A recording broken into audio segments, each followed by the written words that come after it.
Hi everyone, welcome to the first ever episode of Plugged In.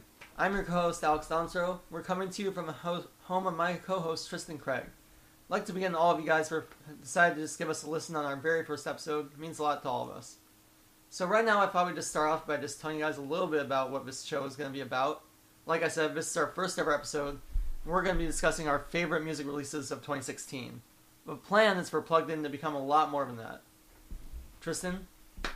Now, to say that this podcast is going to be something important or groundbreaking, revolutionary is fucking bullshit. Honestly, I mean, we're doing this to have fun, spread some, good music from friends and other, different musicians, hopefully later on, that we personally enjoy, try and, share some of their music. Discussing albums that we enjoy, music that we enjoy, music news, all that kind of stuff. Yeah, definitely. I think one of the most important things is just artist discovery, just essentially giving a voice to maybe some artists that you may not be familiar with, or if you are familiar with them, maybe you haven't heard their work in their own words. You haven't actually heard them discuss their work, you don't know much about their story. And I think that is key to what we're going to try to do here. Just give other artists a voice, basically. Now, we're going to be starting, because this is our inaugural episode, by introducing ourselves. So, the steely voice of this chocolate gentleman you hear is Trystan Craig. My credentials are absolutely nothing. Alex has more credentials than I, being somebody who actually wrote music journalism prior to this. Credentials, that's being generous. So, I'm going to pass the mic over to my friend Alex and have him introduce himself. Alright, well, as far as credentials go, I guess the biggest one is I briefly wrote for a website called Teal Cheese. I'm currently writing for a website called The New Fury, and I'm a contributing writer on Sputnik Music. Those are essentially, that's what I do for fun. Obviously I'm not paid for that, but it's just a way for me to share my passion and love of music and just hopefully help you guys discover some new things. Besides that, as far as my actual life, I'm a college student, obviously. I currently go to Golden West College. I'm an English major. I'm hoping to transfer to Cal State Long Beach within the next semester as a journalism major, so it is somewhat relevant to what I do online because it's helping me build journalism experience, and hopefully these interviews and things like that will help with that. So Trystan can tell you about his background as well. I, too, am an English major. I'm actually at Fullerton College, planning on transferring to Cal State Fullerton within the next semester. I wrote for a website called Flippin' Music for about a week. They were not the nicest gentlemen over there, so I separated myself from that very soon. Story time for a future episode. Story time for a future episode, maybe, I don't know. It's nothing super bad, but Alex did mention The New Fury, and I want to thank Bradley from The New Fury for allowing us to host this podcast on his website. We probably were going to host it on SoundCloud either way, and it's still probably going to go up on SoundCloud because it needs to be played at some form, but it's good that we will kind of have a small but built-in audience to start off with.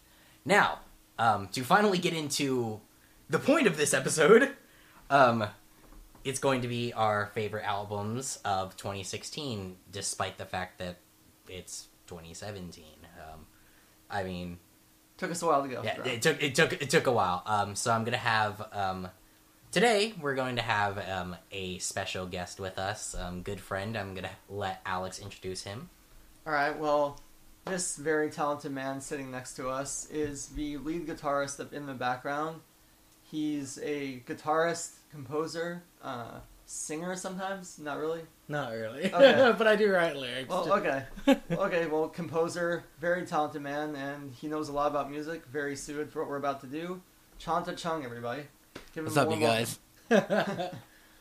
Alright, so, Chanta, give us a little bit of an introduction. I mean, it doesn't have to be as lofty as ours. You don't have to give your credentials. I mean, in the background is your credential. Yeah, so, basically.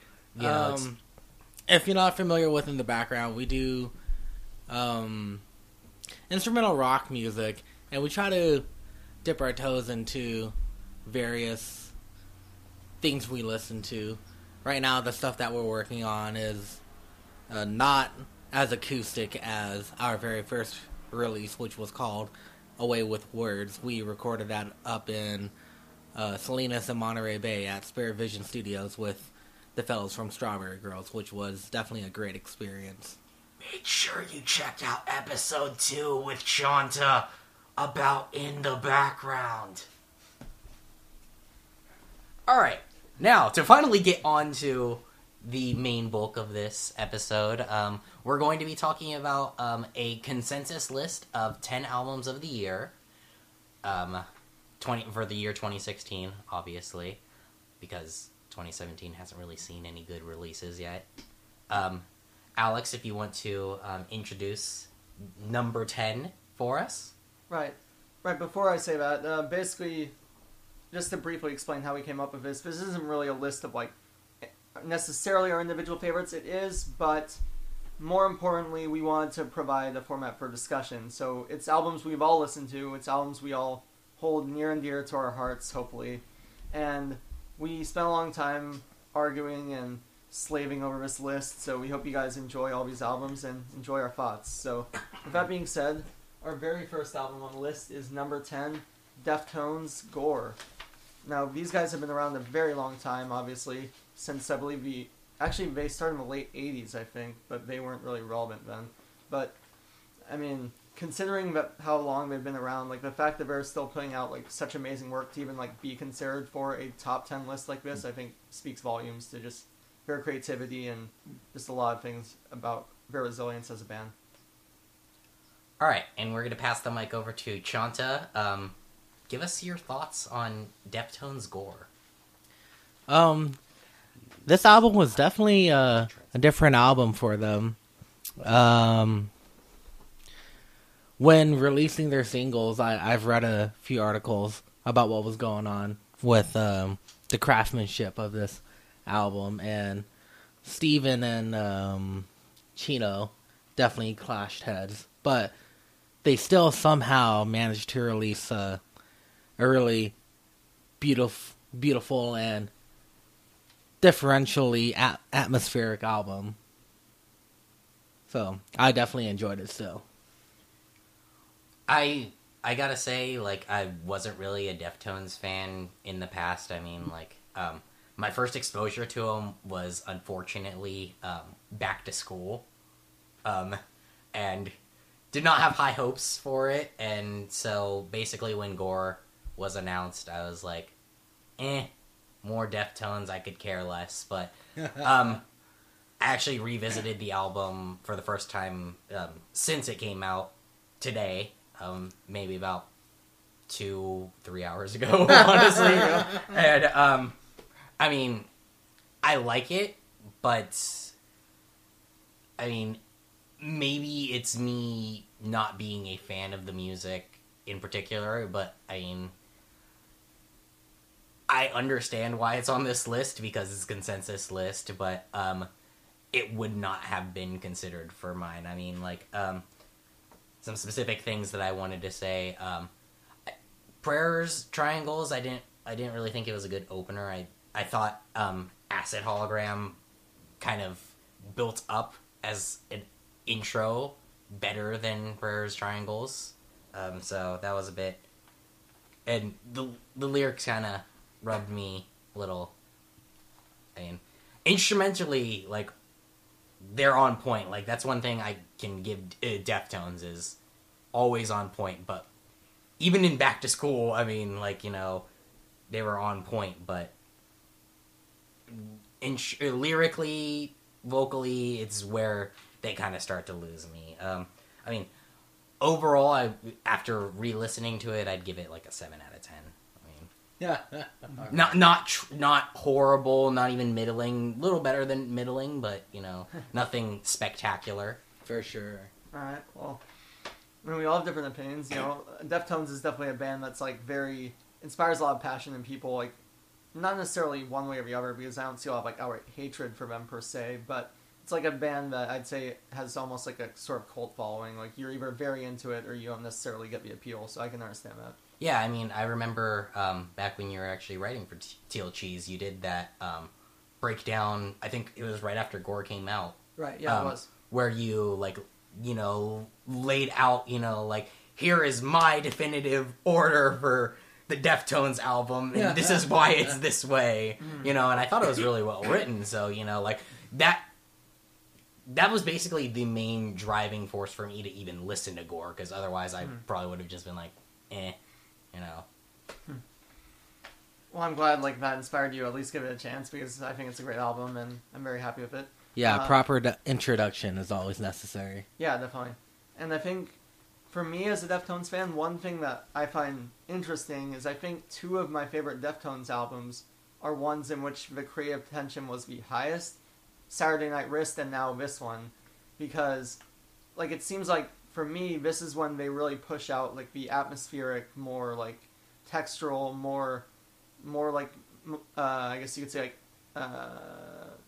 like just layered. mood, layered, it's like the mood, yeah. Essentially the mood is, like, more prominent than just, like, the brutality, and I think that really sort of adds a whole other element to it. I mean, that sound has always been, that aspect has always been prevalent in their sound, but it's like Saturday Night Wrist in particular, which I think this album is probably closest to, is where you really feel, like, the mood, the texture, and, like, Chino's influences are obviously very prevalent, and I can see how this created sort of a clash with Steven, the lead guitarist, because obviously he's more of just a straight metalhead, and then Chino is, like, the opposite, where he wants to put in as many, like, disparate influences as possible.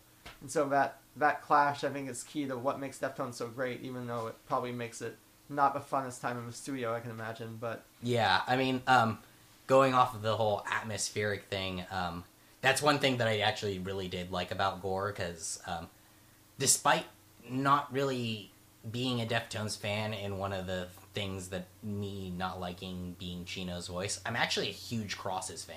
His side project. Yeah. it's great. Like, Crosses, whoa, like, I'm like, I generally consider that the main reason that I don't like Deftones, because I wish that Crosses was more of a thing than Deftones. I wish Deftones was the side project to Crosses being the main project, so... Yeah, it would be interesting to see, like, an alternate world where, like, Steven is more in, like, a metal band most of the time, and, like, Chino just does Crosses, and then they occasionally, like, meet up to do Deftones, and then, like, the main projects are, like, the opposite ends of the spectrum, but instead we have Deftones where they kind of meet in the middle. So I think it's kind of an interesting dynamic going on there. If you guys really did Crosses more than Deftones, then I think you should definitely check out the project called Team Sleep. That's another one. Team Sleep is top notch. Yeah, that's another one that I'm like, wow, I wish Chino was doing more of this than Deftones. Oh yeah, Team Sleep is fantastic. Yeah. As far as standout tracks on Gore, for me, like, Phantom Bride, Jerry Cantrell's contribution, as we've talked about Chanta, was, like, absolutely fantastic. Like, that solo, it's almost, like, psychedelic. Like, I know. Like, Jerry Cantrell, first of all, is, like, such an underrated guitar. Not underrated per se. I mean, Alice in Chains is huge, but I feel like in the pantheon of, like, great guitar players, you don't see him mentioned. Well, as I often mean, as he Alice should. in Chains is huge, but it's not because, I mean, despite how good Jerry Cantrell is, Alice in Chains isn't huge because of him. It's because of Lane. Sure. Like, you know, like, Jerry Cantrell really is, like you said, you know, when you see lists of, you know, great guitarists, he's not really mentioned, and it's because he's not the spotlight of that band, despite being the main composer. The other shining light when we don't have the other one here with us anymore. Right. And I think, not to go too far off on a tangent, but I think the reason Alice in Chains reunion was so successful was because they decided not to really focus too heavily on the fact that, you know, Lane has a replacement. Instead, it was like, let's focus more on Jerry Cantrell, who has always been the main composer of a band, and give him more of a spotlight this time. And so it still felt like it was more like Alice in Chains of old, rather than just like, oh, it's this new guy who you've never heard of, you know. last point on Alice in Chains, since we're talking about it. The Devil Put the Dinosaurs Here is fucking trash. Like, do not listen to that album. Like, go back and listen to Black Gives Way to Blue. That was It's a really good, post-Lane album. Don't ignore Devil Put the Dinosaurs Here. Now, before we go too far off on the new metal type stuff, let's transition. Alex has a personal pick that we're going to include here. Alex. Right. So, how this is going to work is obviously there was only 10 albums on this list, so we each got 3 personal picks that we're each going to talk about in between in between the main albums on the list. So each of us is going to have a personal pick in between, like, discussing each of the main points. So right now, it was hard narrowing down to just 3 albums that didn't make this list, because obviously, like, I think I can speak for all of us. We all listen to a lot of different genres. We all branch out a lot besides just, like, the items we happen to come to consensus on here. But for me, I mean, there was one that had to be on here because it's my album of the year. It's an artist that's meant a lot to me. I can hear Trystan, like, borderline snickering in the background. I love the passion for it, I mean, are you really surprised, Trystan? No, I'm not. I mean, honestly, not to spoil the list, but I know if something that comes up later wasn't on, the list proper, it'd be one of your personal picks, and you'd be just as passionate as you are right now. So Sure. Go ahead and introduce the album for us. Oh, yeah, so essentially my first pick is Frank Ocean. The album is Blonde. Technically, he released, I guess you could say 2 albums this year, but I'm focusing on the proper studio album, which is Blonde. Instead of, like, talking too much in the traditional format of, like, what I loved about it, I'm going to actually tell a very short story. So essentially, Channel Orange was, when it came out, became one of my favorite albums of all time. It basically introduced me to modern R&B. I wasn't really that familiar with the genre. I had always listened to, like, Usher and stuff like that, but, like, that isn't the full extent of R&B, obviously. Like, Channel Orange just turned me on to so many different sounds. The lyrics were phenomenal. Like, I really consider him a true poet. And then he was just gone. Like, for years at a time, for years after Channel Orange, he did a few sporadic concerts, and then by the time, like, 2014 rolled around, he did nothing. And he was just holed up in the studio, and everyone was wondering, did he hit a roadblock? What's going on? And so, like, 2015 rolled around, and everyone thought he was going to release his follow-up to Channel Orange, and my friend and I almost bought tickets to his festival where he was going to make his first performance in 2 years, and luckily we didn't hit buy, and he canceled his performance the day before we would have gone to that festival, which was like hundreds of dollars, and they didn't give refunds. So good old Frank Ocean is not the most reliable, but long story short, he finally returned, and I had basically given up hope that we would ever hear from Frank Ocean again.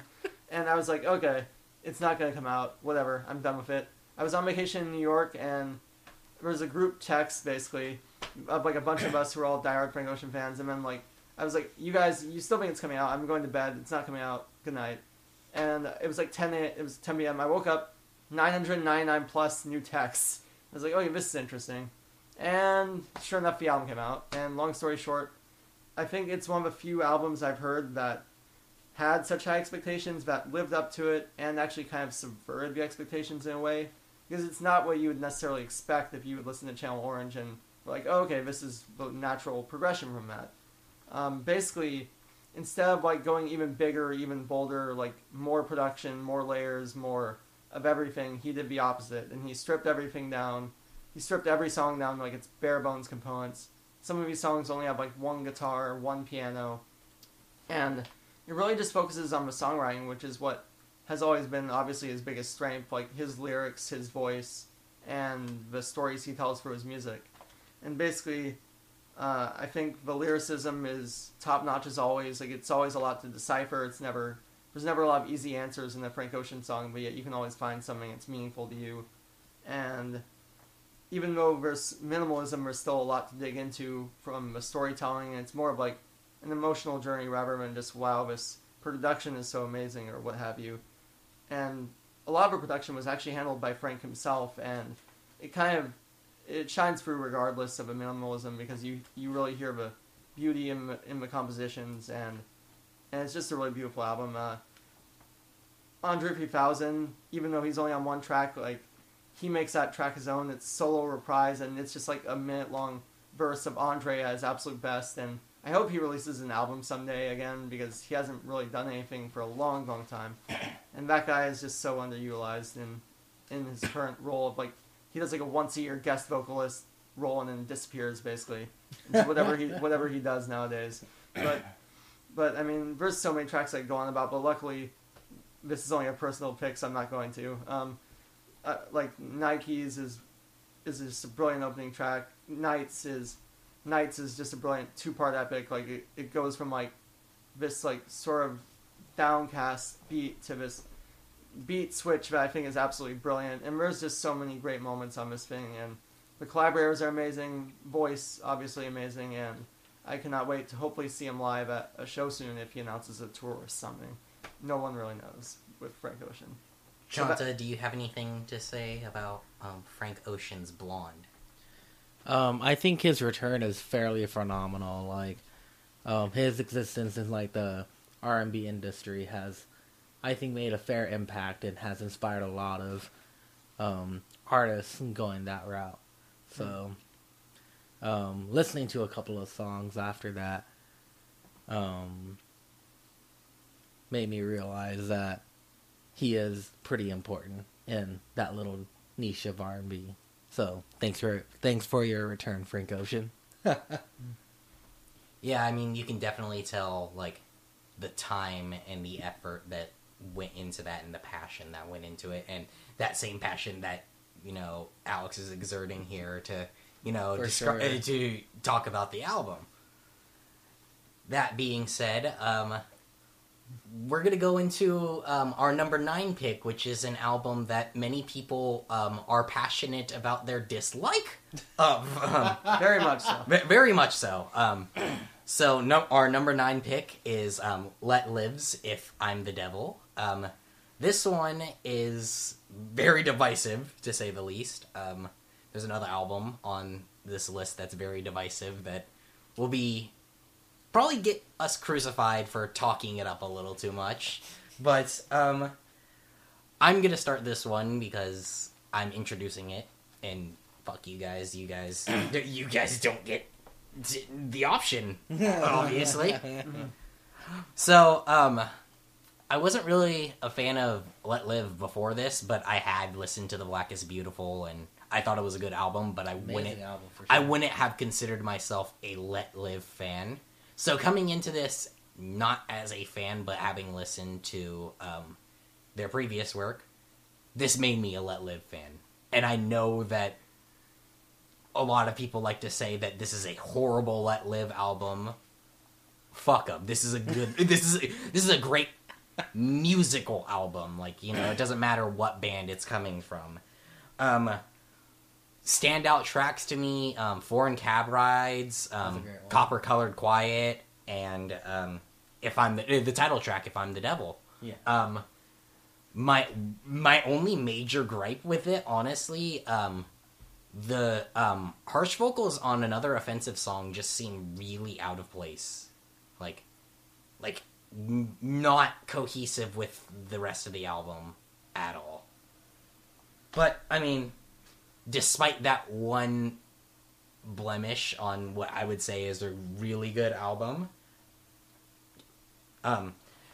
overall, I give it an 8.5 out of 10. I mean, you know, personal preference. You know, I know somebody is going to comment on this and say, "How the fuck could you give that piece of shit, you know, that high of a score? It's nothing more than a 2." You know, how dare you rate it higher than Deftones? Yeah, how dare you rate it higher than Deftones? I know for a fact that I'm probably going to be the divisive one in this podcast, honestly, because I have my personal preferences and I could care less what everybody else has to say about it. So, Alex, what are your thoughts on Let Lives If I'm the Devil? Well, first of all, considering, like, our audience, I think I'll be playing divisive, too, considering, like, I'm going to be blasting, like, Frank Ocean and then never pop back later in the podcast. So, well, we shall see who ends up being the divisive one. But as far as this album, I mean, I think one thing that really is interesting about Let Live's sort of story is that when Fake History really blew up, like, and was, like, everywhere in the post-hardcore scene, it was, like, it was almost as much about what people were remembering about the past of a scene as it was about how great that album was, because a lot of people were thinking, like, oh my god, this is so much like Glassjaw, right? And it was, like, it reminded them so strongly of Glassjaw in a good way. And it's a phenomenal album, but it was, like, it was almost like people wanted to return to that sound, and Let Live provided their own spin on it, but it was almost like people wanted to see Glassjaw's return in Let Live. So in that sense, that's like almost an impossible set of expectations for any band to follow, because they're not Glassjaw, they're Let Live. And so The Black is Beautiful went in sort of more of a, it still continued that general sound, but yet they added in more of their own style to it. There was more like rap passages and things like that. And then, of course, we have this album, which just goes in a complete 180, and obviously, like you had just said, it maybe if you look at a Let Live album in the narrowest sense of it has to be raw, it has to be super aggressive, it has to be Glassjaw, right? Yeah, it's a terrible Let Live album, but I'm doing air quotes right now, but it's a great album, and the fact that they decided to change so drastically does not mean it is without merit. And I think just the focus really has shifted on this album. Like, instead of the chaos and the fury and the fuck you to the system and all those things, like, it's very much just an emotional album. And in some ways it is a different way of expressing, like, a fuck you to, like, inequality, to injustice, but it's from a personal perspective instead of a broad perspective. And it's from one man's perspective, which is Jason Butler. And he's such a compelling voice and such a compelling lyricist and frontman. But I think he really carries the album and makes it his own. And I think just his performance on this album is phenomenal. Like, even if you don't like this album, you have to give him credit for, like, stepping so far out of the comfort zone of, like, what you would expect from Let Live to do. Like, it's much more melodic, much more clean vocals, much more about his raw emotion and how he feels about these issues in America. And he absolutely kills it, and I think has one of the best performances of the year in that genre, I think. And, I mean, putting him center stage makes sense. He's always been, in some respects, the centerpiece of a band, but on this album it's more than ever because, I mean, he has deservedly taken his place as one of the greatest lyricists and voices of this scene. And he really speaks to issues like racism and things like that just aren't really touched upon by, you know, obviously a largely white, largely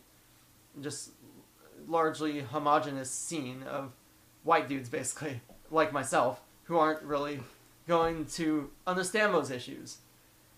And so, essentially, like, there are a lot of great tracks on here. There's Foreign Cab Rides, like you mentioned, which, you know, may or may not have the same melody as Emerose's 100 Crowns, but I'll give it a pass because it is a fantastic song in its own right, and it has some great lyrics. And yes, it's a polarizing experiment, but honestly, like, I think it's one that will stand the test of time and will really live up to its name, the Let Live name, and will show people that they can be more than just a band that's like Glassjaw and is a post-hardcore, like, aggressive band. So, Chanta, I'm sure you have a lot of thoughts on this album as well. It's definitely a grower, I think. I wasn't too into it at first, but I continued to give it a listen, and there are a lot of great musical aspects about it. Now, if I recall correctly, there was a guitarist that left, right? Because yes, this is their first album as a 4-piece. Yeah. What were they just? Was it just a guitarist that left, or? I know that between The Black is Beautiful and this, they did have a drummer change. Oh, drummer change too. Yeah. See, now, Alex was mentioning earlier about stepping out of their comfort zone. Now, as a musician, I know how difficult it is to transition between other musicians that you kind of have to cut to the quick in terms of, like, getting to know and, like, writing with them. And I think they pulled that off pretty well on this album. The album also gives off a fairly nostalgic punk vibe, so to say. Like, my favorite track off the album, which you guys probably didn't listen to much, was New Romantics. It's really fast, and That is a very good one. it's got like a two-step feel, and just kind of reminded me of AFI, and I was like, oh yeah, this is jamming, and then slows down at the end, and then explodes. Like, wow, what a great song! Like, good songwriting, with the changes they made. They made it work. Now, you said that this one was a grower. Yes. Do you agree with Alex in his statement that people might have been expecting Let Live to be the next Glassjaw? Seeing as how you are a Glassjaw fan. Yeah, see, like, I see the comparison, but I don't think it's an appropriate comparison, only due to the fact that I think Glassjaw is a lot more aggressive, and in the music aspect, they touch into a more experimental sound, as in, like, they tried stuff out with keyboards versus, like, Let Live is still, like, a strong guitar-oriented band, Like, they haven't really gone far off the path versus Glassjaw, where the last thing released, the Coloring Book EP, had, like, really awesome keyboards on there, like Vanilla Poltergeist Snake. Like, that keyboard part kills me every time. It's so tight, Right, and I think that more speaks to like what people wanted to see in Let Live. They didn't really, at first, really recognize the things that made them different from maybe those old post-hardcore bands, and they were just trying to see like the ways in which they were similar to that classic era of a genre. And For sure, now they've sort of branched out and done their own thing, and people are maybe starting to recognize, oh, okay, we're not just trying to put their own spin on an old, like, bygone sound. They are their own artists, and they're doing something quite fresh and unique. For sure, I definitely agree with you on that.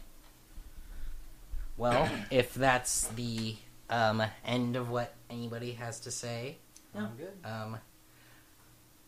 One last point before I wanted to come back to your point about the issues that Jason brings up on this album, specifically on Good Morning America. I love that song. Chanta, you did bear witness to my rant the night that we went to the art show about this. Good Morning America is, the way that I like to think of it is Issues Blue Wall, but done by somebody intelligent. Because they do have the same sort of, not necessarily, from Let Live, it's less anti-authority and anti-cop than Issues. And because of that, Let Live, it handles it in a much more intelligent way. It's definitely more nuanced. It's definitely more nuanced, and it appeals more to what I would like to think is a smarter fan base from Let Live, whereas Issues kind of goes directly into the visceral, just like, oh, you see the videos of people, cops committing heinous acts, and they tapped into that visceral, just like, oh, fuck the police. Whereas Let Live kind of approaches it in a more like, oh, elegant manner. Yeah, elegant, sure.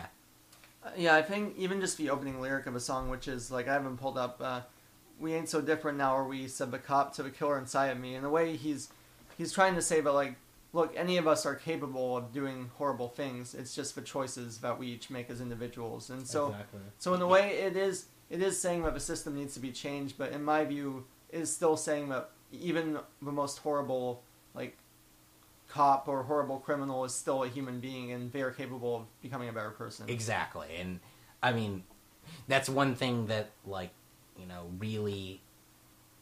I really love about this album is, even though they come from, the lyrics come from a very personal place in most places, they're very relatable because Jason writes with such and nuance and attention to detail that, different people can all, relate to it in some way or find meaning, in his stories.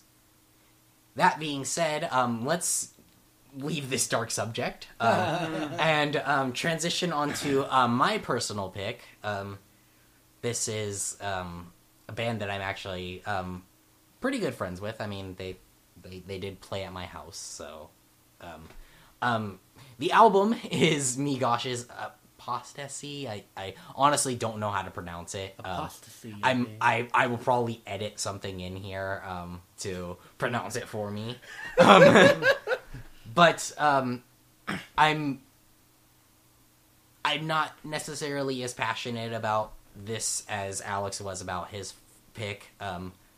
Like on my my top 3 that I decided to use for this is the lowest pick, which is why I'm talking about it first. I know Alex went with his top pick first for some reason. Keep it interesting. Yes, he could keep it interesting. Not knowing that I was going to kind of shit all over Deftones, and that was going to be the interesting thing before that. Yeah. But I mean, after listening to Migosh's Bodyworks EP and then going into their the full length, the songwriting has gotten better. Vocals have gotten better. Like everything, it's the EP, but done bigger and better, and that's what I love about it. I mean, they're on a new label. They've got everything. These people need to just shoot up, and like, this is the album that can push them. And I mean, I don't think you guys listened to it at all. I know that Jovan and I showed you Chanta a couple of tracks. And I mean, do you have anything to say about it? I mean, you didn't listen to it as much as I have, but If I recall correctly, there were some, like, I don't know, keyboard stuff in there or something. Yeah. And when it comes to the post-hardcore scene, that's something that always catches my attention when people try to incorporate keyboard or synthesizer stuff, because it's very hard to do, and you gotta do it right. And this band, Migosh, or Migosh, however you pronounce it, I apologize, they do it fairly well, and it brings me back to the days of, like, I suppose you can call it transcore or whatever those years were. Oh, yeah. Like Enter Shikari at the Skylines. Abandon All Ships. Yeah, that band, like, whatever those bands were doing, these guys are doing it pretty well. So. Just in case anybody uses this as a recommendation, the screaming is not prevalent in this, so, don't... If you're expecting actual, like, transcore, don't go into it. It's honestly... It's not Abandon All Ships. Yeah, I mean, it's honestly more of a, like... I wouldn't say progressive, but they do incorporate some math rock type elements into, like, a post-hardcore sound without screaming. So... That being said, Alex, I don't know if you listened to the album at all. I've not, actually. Okay, well then. All I know is that apparently it's just like giving my band all ships, right, Tristan? Oh yeah, totally. Just like Abandon All Ships. Oh, dear. So with that, we're going to transition. Excuse me. That will definitely be edited out. We're going to transition into our number 8 album. This one is honestly the first actual post-hardcore album I'd say on this list. I don't know if I'd necessarily call Let Lives If I'm the Devil post-hardcore. I think it's a bit superior to normal post-hardcore. But that's just me. Number 8 is Rome Hero Fox's For When You're Falling Backwards. Chanta, let's not start with you, because you get your personal pick next, and I totally screwed up the ordering. Alex, let's start with you. Well, I mean, these guys, it's kind of funny because I actually had known them a little bit online before I had even really listened to their music, and so it was one of those things where I had seen a lot of people in, like, Hemisphere Group, which is a music group we're all part of, and things like that.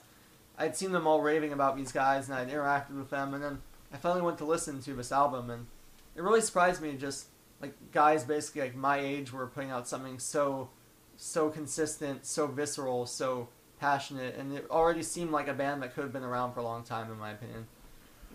And they just have a great sound to them, and I think one thing that really stands out to me is they really combine post-hardcore, but yet they still have elements of sort of more alternative indie rock, the catchiness of a lot of bands that could be seen as more mainstream, but yet they bring it to still post-hardcore, predominantly sound and aesthetic. C.J. Burton, the frontman, great singer. I think he really elevates the album. He has a lot of emotion, a lot of conviction in his lyrics, and it's a lot of relatable relationship things and other personal issues, and it's just a very relatable album. I guess I do want to mention, since we're talking about this band, they have gone through a couple changes since the album came out, but I think whatever they put out next, even if it's not necessarily as post-hardcore, if they go in a more alternative direction, whatever they end up doing, I'm very excited for it, because these guys are a very talented group. Andrew Hagen, who is now a new member of a band, he's also very talented. Andrew. Yeah, shout. I'm very excited for whatever they do next. Obviously some favorite tracks on here: Hunters, Falling Out, Tied Down. I mean, it's just a very solid album, and if you haven't heard it, I mean, anyone who's a fan of post-hardcore, just the swancore scene, all that jazz, they'll love it. I highly recommend it. And Trystan, what are your thoughts on this album? Honestly, I'm gonna say this is another one that I would not have included, in my own personal list. To start off, I forgot that this even came out this year. It came out in January, right? Something like that. Yeah. So I honestly completely forgot that it was even out this year, and January releases tend to do that. Right. You tend to think that they're December of the year prior. But that being said, I actually prefer a lot more of the more alternative indie type stuff that they do than their post-hardcore. And if I'm being completely honest, I think theirs was the weakest post-hardcore release out of the three post-hardcore-esque bands. That being In Angles, A Marionette, and Rome Hero Foxes, who has now left the label, so this is their only esque release. But I think that, as Andrew told us when we saw them back at Bridgetown, that they're abandoning the post-hardcore sound and going for a more indie-esque sound, and I'm way more stoked on that than I am on this album. I mean, it's a perfectly serviceable album, perfectly good to listen to, but I honestly didn't think much of it stood out from the, dime a dozen post-hardcore bands that are popping up, ripping off the swancore sound. For sure. That being said, title track is fucking lit. Oh my god. I love that song. Chanta, your thoughts? I think my favorite song off this release, which may have ended up being the lead single that they dropped when they were promoting this, is The Great Hall. I honestly don't know. I mean, it was either The Great Hall or some other song. But... I mean, the only song I ever hear mentioned, other than The Cold, since they did that Spirit Vision session, is Bad Thoughts. Bad Thoughts is another bad. Is that even on the album? I'm pretty sure it is. Am I making a mistake, and is that on some earlier release? No, I'm pretty sure Bad Thoughts is on. Okay. When You're Falling Backwards. Okay. I know how talented these individuals are, and as most musicians go through, there are a lot of hardships, and I trust that with creativity and hardship combined, their future releases will be incredibly amazing. So I honestly have nothing to worry about, because I just checked, guys. Bad Thoughts is on this album. I did something right.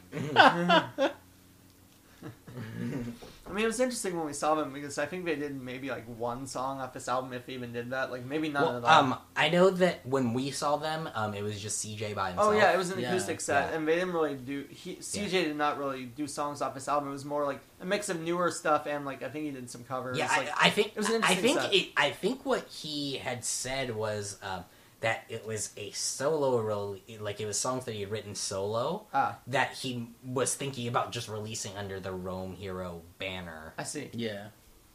No, that's interesting because I do think that change in direction, like you said, can serve well for him because they're good at writing catchy things that are emotional, and I think that can be a good direction for CJ and for the rest of the guys. So, let's see. With that being said, Chanta has his first personal pick. Yeah. So, Chanta, tell us a little bit about your first album that you picked. It's funny you say first album because I didn't even know there was going to be like a necessarily orderly kind of thing. I just chose albums and said, I'll put this one here, you know? I mean, I put mine more or less random too. That's why Frank Ocean I could have put at the end, but for some reason it's at the beginning. I put mine in the order of what I actually. Mine are actually close to where I would actually like have them on my own personal list. See, I would find that too difficult for me because I just love music. So much. Yeah.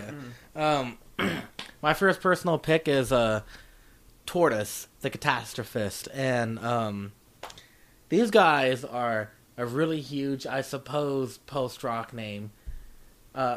It's really funny because a lot of post-rock bands don't even like the tag or title post-rock.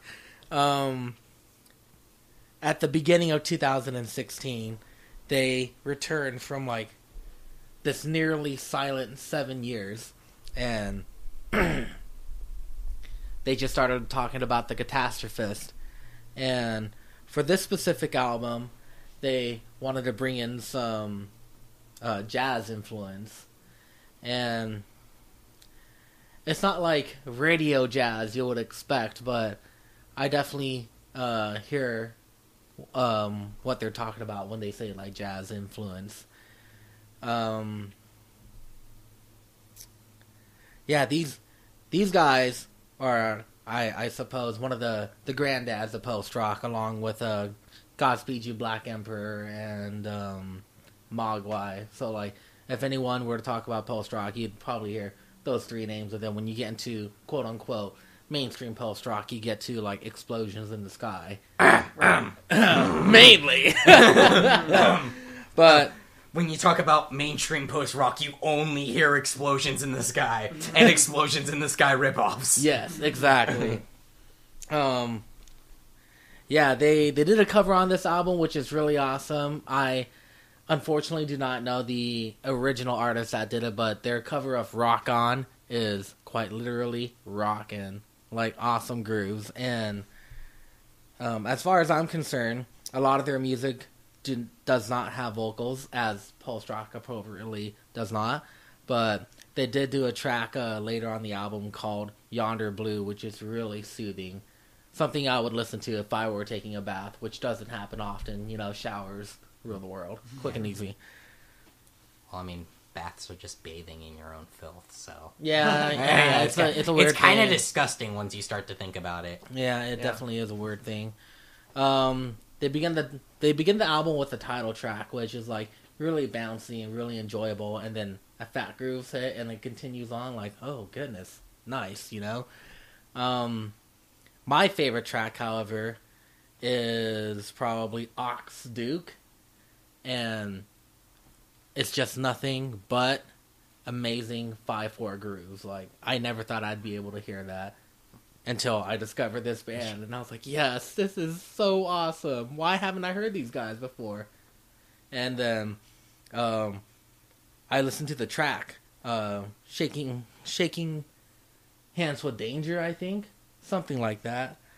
The keyboard parts off of that song are just amazing. When I was in high school, I did mallet stuff, and Tortoise does a lot of mallet stuff, so... being like on able, the glockenspiel and... Well, mainly like vibraphones. That's what they use.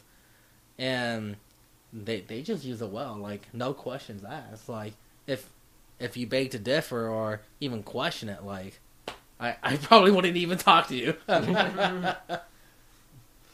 I'll make sure not to question the musical genius of Tortoise. Well, going off of what you'd said about how it's like very soothing music that can be suited to even like a bath or something, surprisingly enough, I think our next album can kind of fit that bill in some ways. It's very beautiful at times, very, very puts you in a trance, and yet it still has a lot of depth to it. Album number 7 is Radiohead, their 9th full-length album, A Moon-Shaped Pool. Yes. So I'd like to let Trystan go first, because I'm not really sure the extent of his Radiohead fandom. I know me and Chanta are both huge Radiohead fans, so I think Trystan should go first on this one. Yeah, my Radiohead knowledge basically extends to the popular stuff off the early albums. So, you know, Define early. The Bends? Yeah, the Bends. Okay. Not Pablo Honey. Not Creep. Yeah, not Creep. But. Do we not talk about that? Tom York doesn't want to talk about that song, so I mean. But the Bends, OK Computer, and Kid A really is where my Radiohead knowledge starts and ends. Okay. So I'm coming into this kind of as the odd man out, and kind of like Gore. I haven't listened to this album basically until today, since it had come out.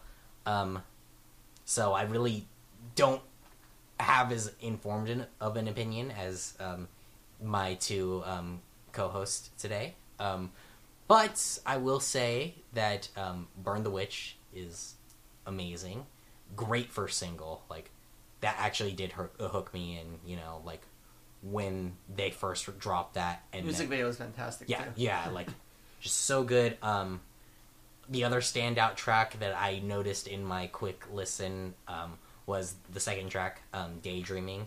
The atmosphere of that song is it's a moody one for sure. It's beautiful. Like, absolutely beautiful. And, I mean, I don't necessarily usually describe music as beautiful, but beautiful. Beautiful. Chanta, your thoughts? It's great. It's great to see a return from Radiohead as well. It's kind of funny because a lot of these choices in this podcast are like great returns from really talented musicians, and this album, A Moon-Shaped Pool, is a really personal and emotional one for Tom York. You know, I really dig it instrumentally too. Not because of the atmosphere, but because because instrumentally, because they went through the corners of like the discography and brought a certain sound in. And my favorite track from this is, I believe it's called Desert Island Disc, where they use the acoustic guitars. Radiohead knows how to play acoustic guitars, and they do it very well, and they make it very moody. Yeah, we were listening to that on the way over here, and I always forget like just how beautiful they can make a song with just like acoustic guitars and maybe some other like keyboards thrown in there and just some other like sparse instrumentation. I mean, Tom York just has such a beautiful voice too. Like, that is a great instrument just on its own. Like, his range is just so phenomenal. And I mean, Radiohead, like, going off of what I had said earlier about Deftones, like, this is another band, obviously totally different genre, but it's still incredible that they've been going like for so many albums. This is their 9th album now, and they've been going for more than 20 years now, and yet I'm sure there are Radiohead fans who argue this is their best album. And you don't get a lot of bands on their 9th album after like 20 years that can really make a case for that.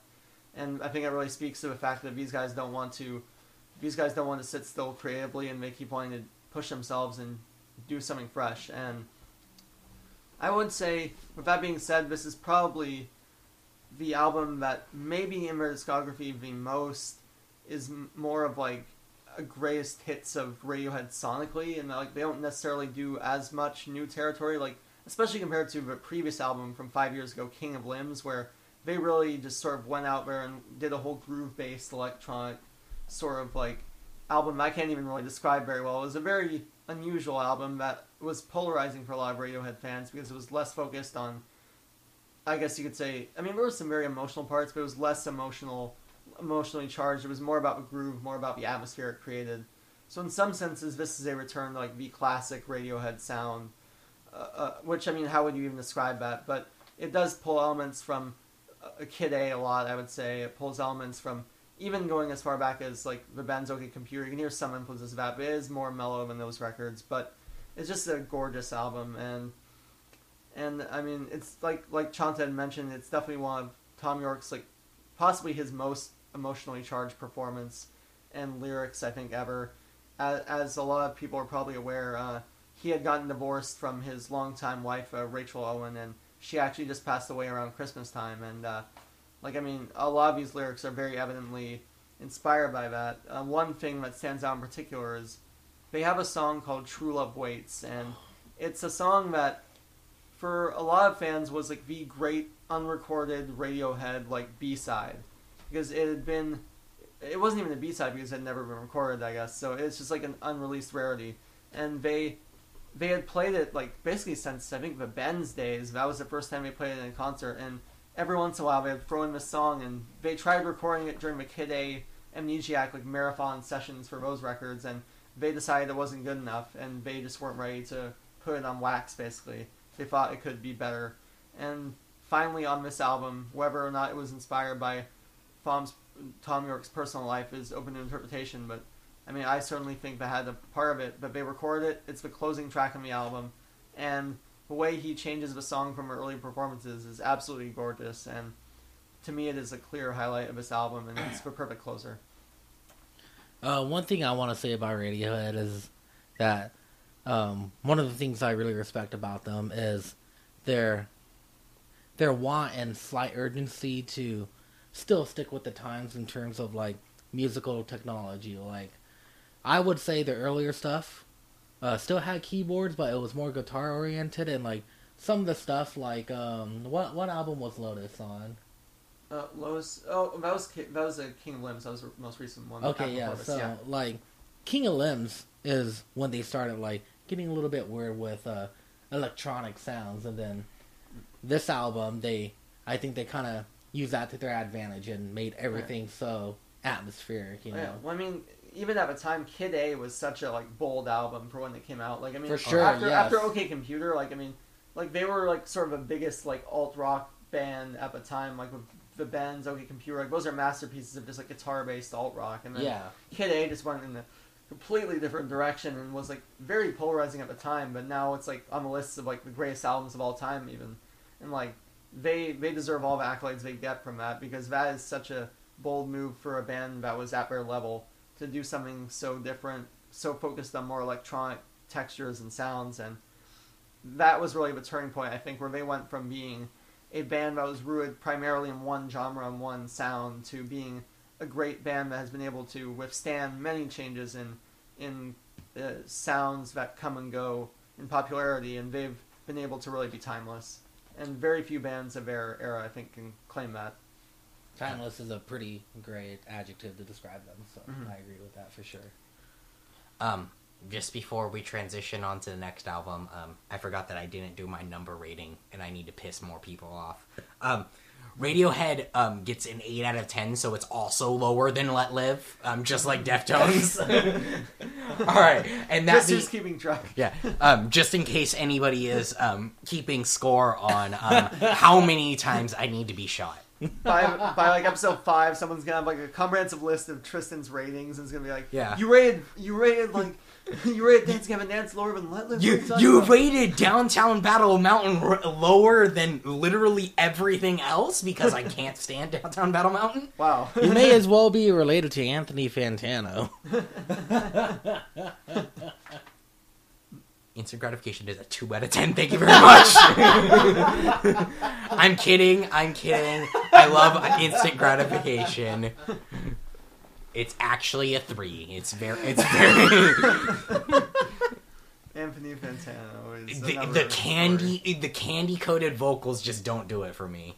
Get out. That being said, speaking of candy-coated vocals, Alex, what's your next personal pick? Oh boy, that I don't even know what to say after that.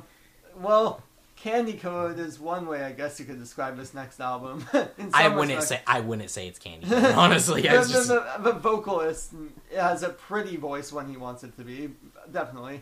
But my second personal pick is one that I wasn't sure where this would stand, if it would make the list, if it wouldn't, because these guys started out in post-hardcore, and then they sort of left the genre slowly but surely, and to a point where there are still elements of post-hardcore, but a lot of fans of post-hardcore and the swangcore scene, per se, have sort of like left them behind because they have really moved on to something different. And I'm talking about Emarosa and their album 131, which came out back in... that's how you pronounce it.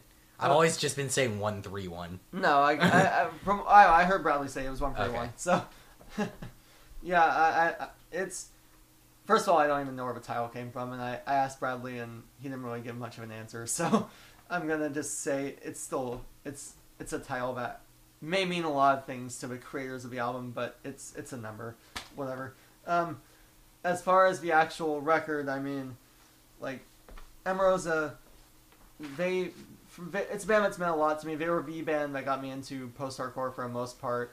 I heard The Past Should Stay Dead, like, many years back, and then I was hooked on everything Johnny Craig for a while, and then that got me into Dance Kevin Dance, and Swancore, and meeting these guys eventually, and all that good stuff.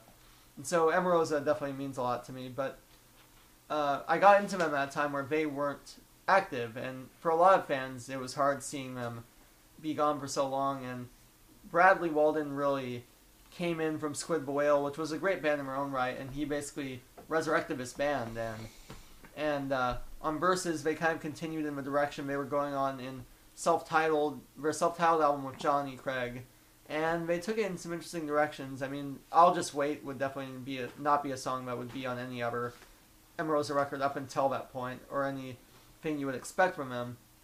And so, after Versus was recorded, 2 members left, the rhythm guitarist and drummer who were original members, and then further along the bassist left, and so what you're left with is a band that some would argue, and many have argued actually, that should change their name and isn't really the same band, and I definitely get those arguments, but at the same time, the progression I think is fairly clear. If you listen to Relativity and then Self-Titled and then Versus and now this album, like, the progression is very evidently there, and so what I think really makes this a phenomenal album is right from the bat with Hurt, it feels like Emarosa, and yet it feels like something fresh. Like, the vocal harmonies, first of all, are something that they really haven't attempted before. Like, with Hurt right off the bat, you get Bradley's multi-layered, like, vocals and this beautiful harmony that's almost like gospel inspired, and then you get these like thundering guitars, and I think especially with production, like I said, the vocal harmonies, Casey Bates produced this record, and he does a lot of decisions that hadn't really been even attempted in Emarosa record before. Vocal harmonies, the sort of the way he produces the guitars and the drums, like, it's a very different sounding record in many ways, and that fits because it's a very different record in general.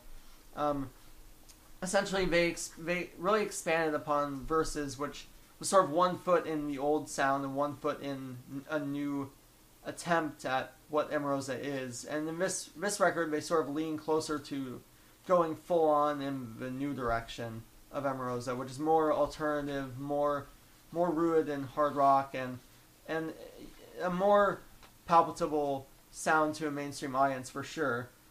And what I think really makes that work so well is, like, Helpless, for instance, is a track that I think wouldn't be on any previous Emarosa record. It definitely doesn't sound like anything Johnny would do, and yet I think that's possibly the best song on the record for me, and just because it's so different, and they just went for something that I don't think I expected from them at all, and yet it works so well. And there's a Ghostbusters 2 sample in the bridge of that song where I was just like, what in the hell is this? And then the second listen I was like, okay, this is actually really cool. And there's just a little sonic touches throughout this album I think make it unique in that way, especially the closer which is I guess is short for like rewind essentially. The clever thing it does is that it actually interpolates the chorus or some portion of every song that precedes it for previous 10 tracks in the album. And it sort of closes the album in a way that reminds you of everything that came before it. And it's a really interesting closer to the album. And basically it's just a really different album from Emerosa, and yet it still has a lot of the touchstones of what make them a great band. Bradley is fantastic. ER, the lead guitarist, writes some catchy riffs as ever, and it's just a phenomenal record that I think can expand their audience a lot beyond post-hardcore. And however, I know Trystan has some slightly different views. I know you don't hate the record, but I know that you're not the biggest fan, especially compared to my huge spiel on it. So I'm interested to get your take. I mean, I don't hate the record, like, at all. Like, I actually think it's extremely enjoyable. It's just not an Emerosa record. Like, I mean, I'm probably echoing the sentiments that people had when Johnny Craig first joined the band. Right. After Chris Roeder left. Sure. And they ditched the fucking metalcore sound. Right. And went over to a more, post-hardcore sound. Right. And, I mean, like, the whole, I see the progression that you're talking about and everything. This is not logical progression, though. Like, sure. It has hints of a sound that they were trying to find in verses, but taken to its illogical extreme. Like, I cannot see it as a Emerosa record. Mm-hmm. Like, and just knowing how many members left the band right in between the two kind of tells me that this is what they wanted to do, honestly, for a while, and I'm glad that they can, do that. Right. It's not, to me, it's not Emerosa, though. And, I mean, like, knowing how bad, like, the departure, with Johnny Craig was, and how they, basically threw him under the bus and, like, acted as if he was, the worst person ever. Seeing that their now ex-drummer, is friends with, is supposedly friends with Johnny again, and, supposedly tracking drums on the new Slaves album, or at least touring with them as a live drummer. It sounds to me that if the rumors are true, that ER and JK were being held back by the rest of the members into sticking to a specific sound, and this is what they want to do, and I'm glad that they're able to do it. It's not for me, though. Right. And I mean, I wish no ill will on them, but right, change the name. Right. Yeah. I think one thing you've lost a vocalist who, made, like, your classic sound and, brought you into the limelight, and then the new guy comes in, and that's where you start to change the sound. I think that much of a change, it should be a different band.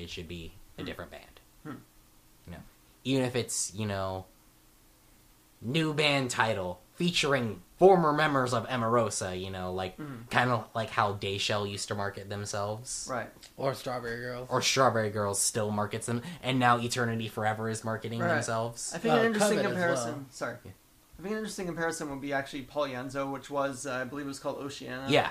Which and it was actually the majority of that band. And I think only, like, one member isn't in Paul Yenzo, right. And actually, speaking of that, I believe that's Makari's singer.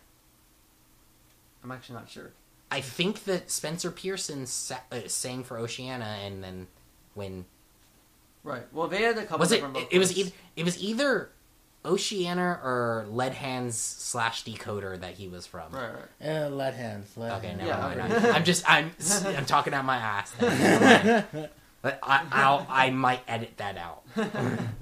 Well, yeah, one thing that I think was interesting about what Chanta had said earlier was actually how you had mentioned, I believe it was with Let Live, that you had said how with member changes, it's hard to readjust to like a new lineup and different faces in the band. And Yeah.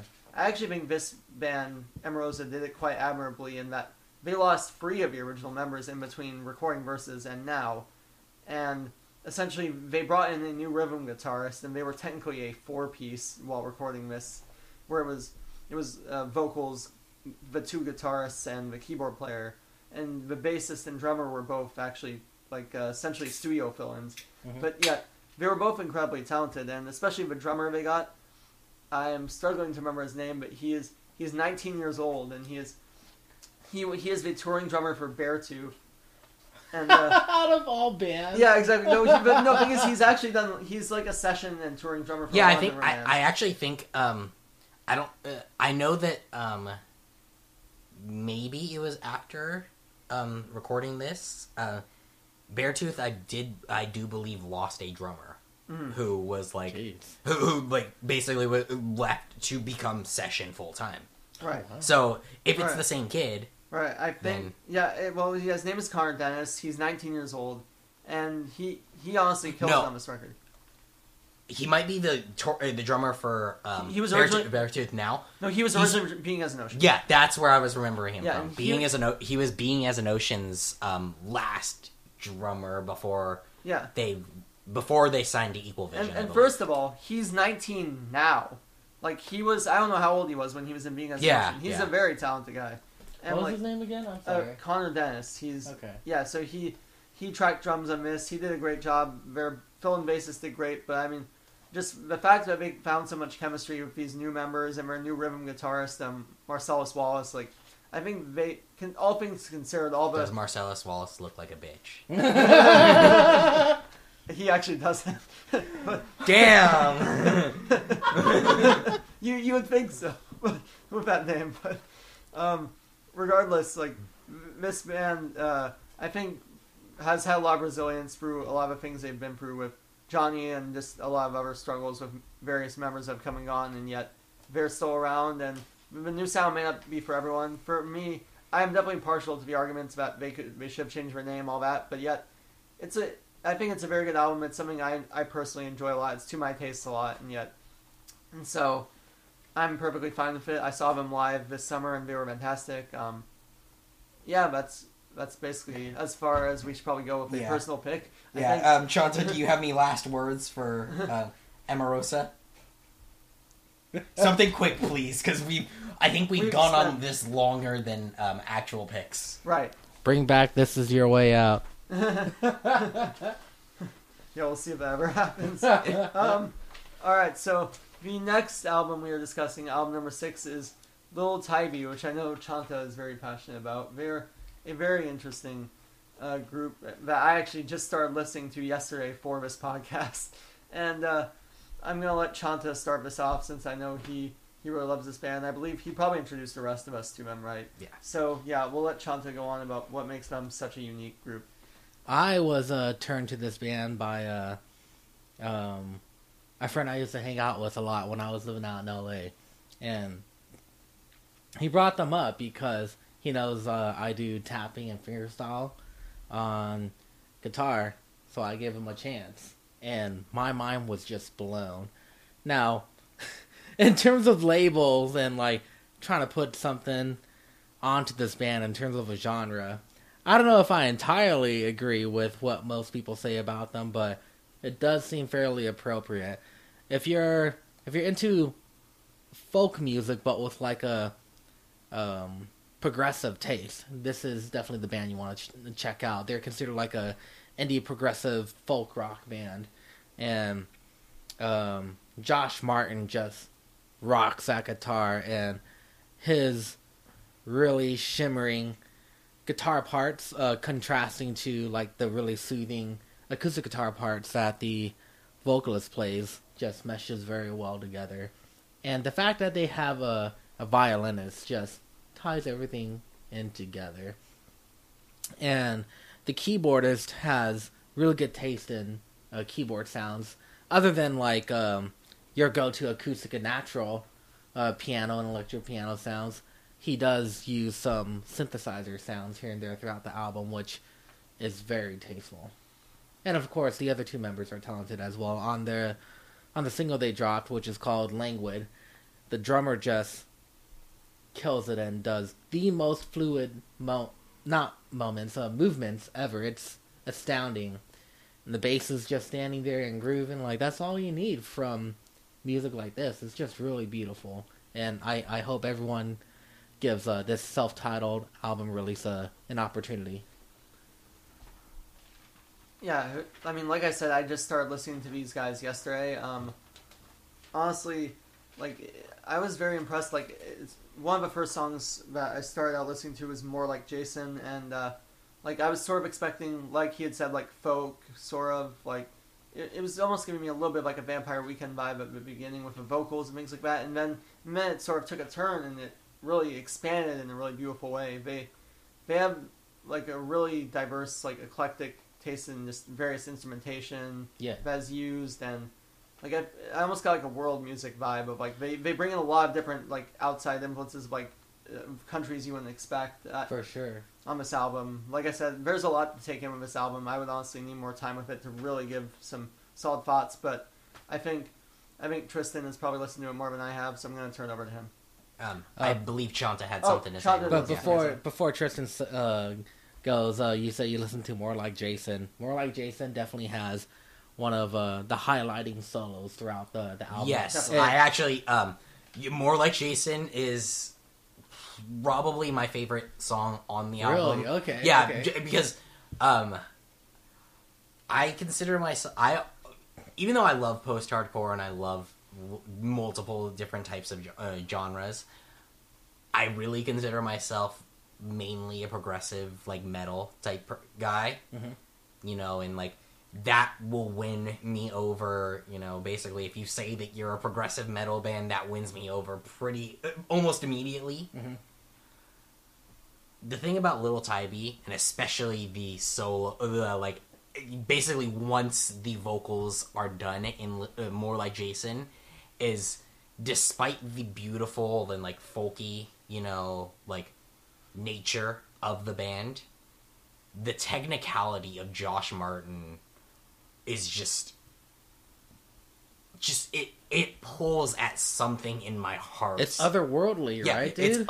It's otherworldly. Like, his glitch tapping is like just it blows my mind. Like that that do do do do do do do do yeah doom doom do do do do do do, yeah, like that. Oh my god, like that song is just so beautiful. And like Little Tybee is definitely a group that I think can find a good solid fan base in multiple genres. Oh yes, I definitely agree. I could see them, and I mean, tell me if I'm wrong here, I can see them opening up for Animals as leaders and being able to, you know, like, actually, like, fucking captivate the audience. It's really funny you say that because I believe Josh Martin and Tosin, yeah, they have been in, like, the same places together at, like, Ibanez events. Yeah, they get along really well together. Yeah, definitely. And I mean, like, just the instrumentation on the whole album, like, not even to discount the vocals, but the instrumentation is really where Little Tybee shines. Like, the vocals are just icing on the cake. For sure, yeah. I think also the flip side of that is that even though they have that technicality and they could open, like you said, for Animals as leaders, on the flip side, I could see them opening for, like, an indie band or something like that. Oh yeah, definitely. And they would also amaze that crowd. So they really have both sides of a coin, which is something you don't find very often. Like, obviously this comparison, they aren't really very similar, but Reign of Kindo is a band I think that has, like, they can appeal to both crowds as well, and that they have really beautiful compositions, and they have, like, the catchiness and things like that, and yet they also have amazing technicality. Well, beyond just, being... Because, I mean, there are bands that can, like, touch in multiple genres and multiple, like, aspects of sound and do it all right. But this is a band that captures, the technicality and the accessibility fucking perfectly. See, that's the word right there. Super appropriate for Yes. this band. Accessible. That's like, what they are. Yeah, Accessible. it's accessible technicality. Right. That's what it is. Any final thoughts on this one? I'm good. Because that is a good segue into the next one. So, Alex, if you had something to say. No, I'm definitely going to give it more listens, and I think I'll just let you segue into your next pick. Okay, well, speaking of technicality, my second personal pick is C2A's Set Course for Andromeda. It's an instrumental album, totally instrumental. Totally instrumental. I don't believe he has... I'm not remembering right, but I don't believe that he has any vocal guests on this one. And the thing about C2A that I love, but at the same time pisses me off, is he and Pliny are like best buds. And C2 is way more talented than Pliny, but Pliny's the one who's popular. Like, it just bugs me so much. Handmade Cities came out this year too. Pliny's Handmade Cities, his debut full length, and it's a really good album, but it really kills the whole aspect of Pliny being like just him, because he has a bassist and a drummer on it, and so Pliny is now a band because of that. C2A has been doing this for 5 years, and it's always been him in the studio. Now, live, he can't really do the drums, the bass, and the guitar all at once. So I believe he taught his brother how to play his bass parts so he could tour with him. Jeez. And then they have a drummer. But in the studio, it's all him. I mean, he doesn't play the drums. He programs all of his drums. For sure. But he's still the one composing all of that. And Set Course for Andromeda especially is probably the greatest thing that he's released. And I mean, like, you always, especially with instrumental artists, they're always building upon what they've done before. But I think the way that he builds upon previous sounds on this album is just so incredible that, it infuriates me that he's not getting as much attention as he deserves. Have either of you listened to this album by any chance? Unfortunately, no. But in a lot of I suppose you can phrase this as an instrumental circle for like instrumental artists. C2A does get brought up a lot. So yeah, but I mean, like, he's not getting like Pliny just did a not headlining, but was just touring with Animals as leaders. Right, yeah. Well, what I mean to say is, I'm not downplaying the fact that he's not popular, but as most fan bases and musicians do. You're like sitting all the way over. Like, I finally noticed. I hope that it picked it up, but I just want to I'm sure it will. Fan bases of musicians obviously have to go hand in hand, and when we continue to do the word of mouth thing, then he's definitely going to get more popular.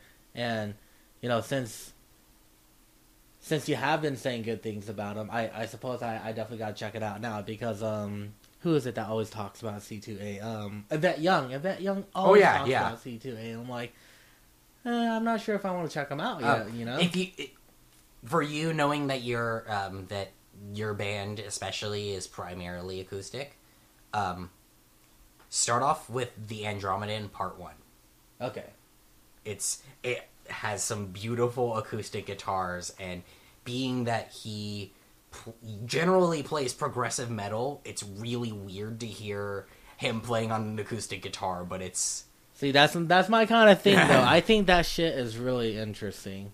How metal or progressive metal guitarists take their work and then put it on the same kind of instrument, but it's totally different sounding, you know? So it really translates into a really beautiful sound, you know?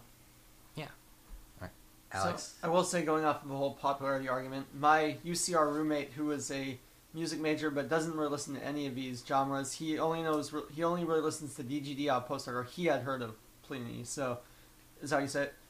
Yeah. Okay, yeah, he had heard of Pliny, and I doubt he had heard of this. So you are right in that Pliny is probably way more popular, but still, I mean, this definitely sounds very interesting the way you're describing it. And the analogy I thought of was he is the Vic Mensa to Chance the Rapper, who is Pliny in this analogy, because they are best friends from Chicago, and like Chance blew up, and Vic, who I think is like almost equally talented, didn't. So there's your hip hop analogy of the day.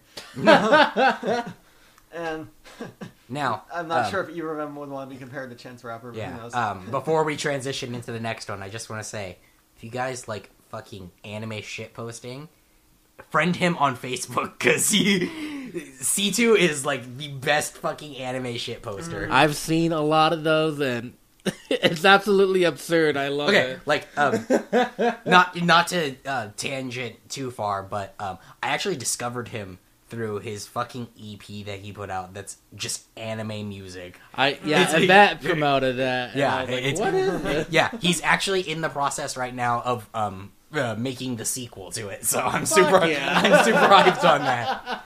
I mean, basically, next check, I'm going to buy.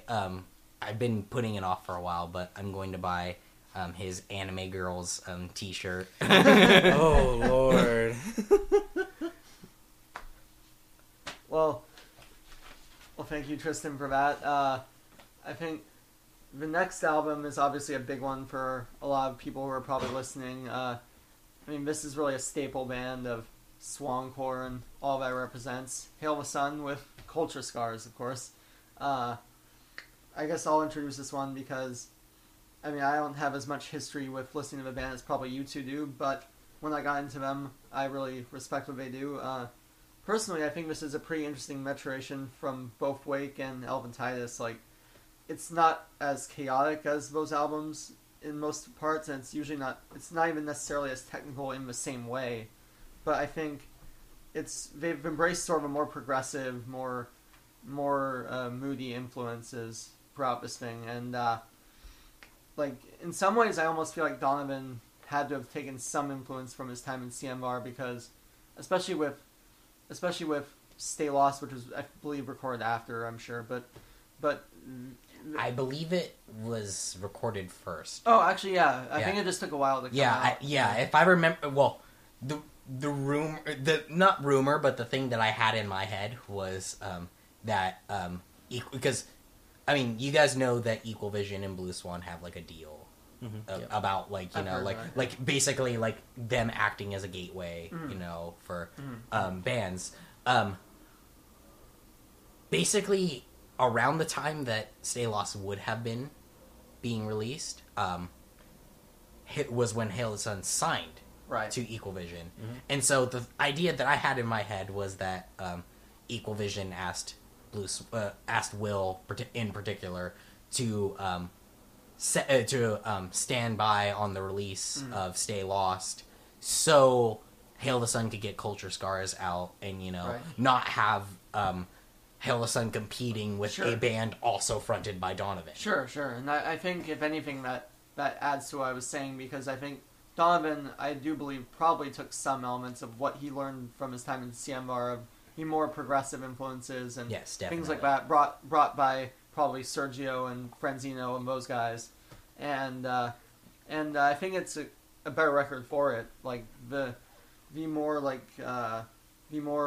textured parts on like Burn Nice and Slow and songs like that are really, really quite great, I think, and it's something I wouldn't have expected from that band, and yet they nailed it. They really evolved in an interesting way, and I mean, for me, as someone who, like, they weren't always my favorite band in the genre, but I always respected them. This is probably my favorite album by them. Yeah, I know that you did say that you like Cianvar more than Hail the Sun, despite the fact that Hail the Sun is the first band that you and your now girlfriend saw together. Well, this might make things interesting. I definitely have a lot of respect for Hail the Sun, and I think we'll get more into my Cianvar versus Hail the Sun, which I respect both of them. We'll get more into that. Hint, hint. They may be later on the list, possibly. They're definitely later on the list. So yeah, going off of that, I think they're both very respectable projects, and Donovan is a very talented guy. The rest of the guys, Shane and Eric, are just great guitarists. They always write great parts, and I mean, I think this is their best record to date. Yeah, if anybody has never seen me, doesn't know what I look like, doesn't fucking stalk my profile my Facebook profile for whatever reason, I think it's 58 seconds in the music video for Paranoid. I'm actually there. So I look dead into the camera with a face of disgust. So look for that guy. I think I really had to poop and I didn't want to leave. Honestly. Well, I mean, if you had, you probably wouldn't have ended up in the music video. Exactly. Worth. And honestly, with this one, my only gripe is the lyrics to Entertainment Lies. And I know that we've talked about this before, but Donovan has talked about subjects similar to that before, and not been so on the nose, preachy, I guess. And preachy and lacking in subtlety. You know, I love you, Donnie, but that's one thing. My personal opinion is that there are other Hail the Sun songs where he's also lacking subtlety, but I think that's not necessarily as jarring when it's like a subject like this. It's sort of more apparent. Oh yeah, well, I mean, like, you know, like stuff like I think when we actually talked about this, Al Spladow, yeah, you know, she craves the contents of my loaded gun. That's not very subtle, but that's a much different subject. I believe I saw a genius annotation about line, which was he's talking about the D. Yeah, and I think you know, I don't know if you want me to say what you had said because you about that, but I'm going to say it anyway, and I'll edit it out if you have a problem with it. But I believe you called him the what was it? Oh, we made a tweet about this. Yeah, the Bob Dylan. The Bob Dylan of post-hardcore. that may have been like a not exactly like.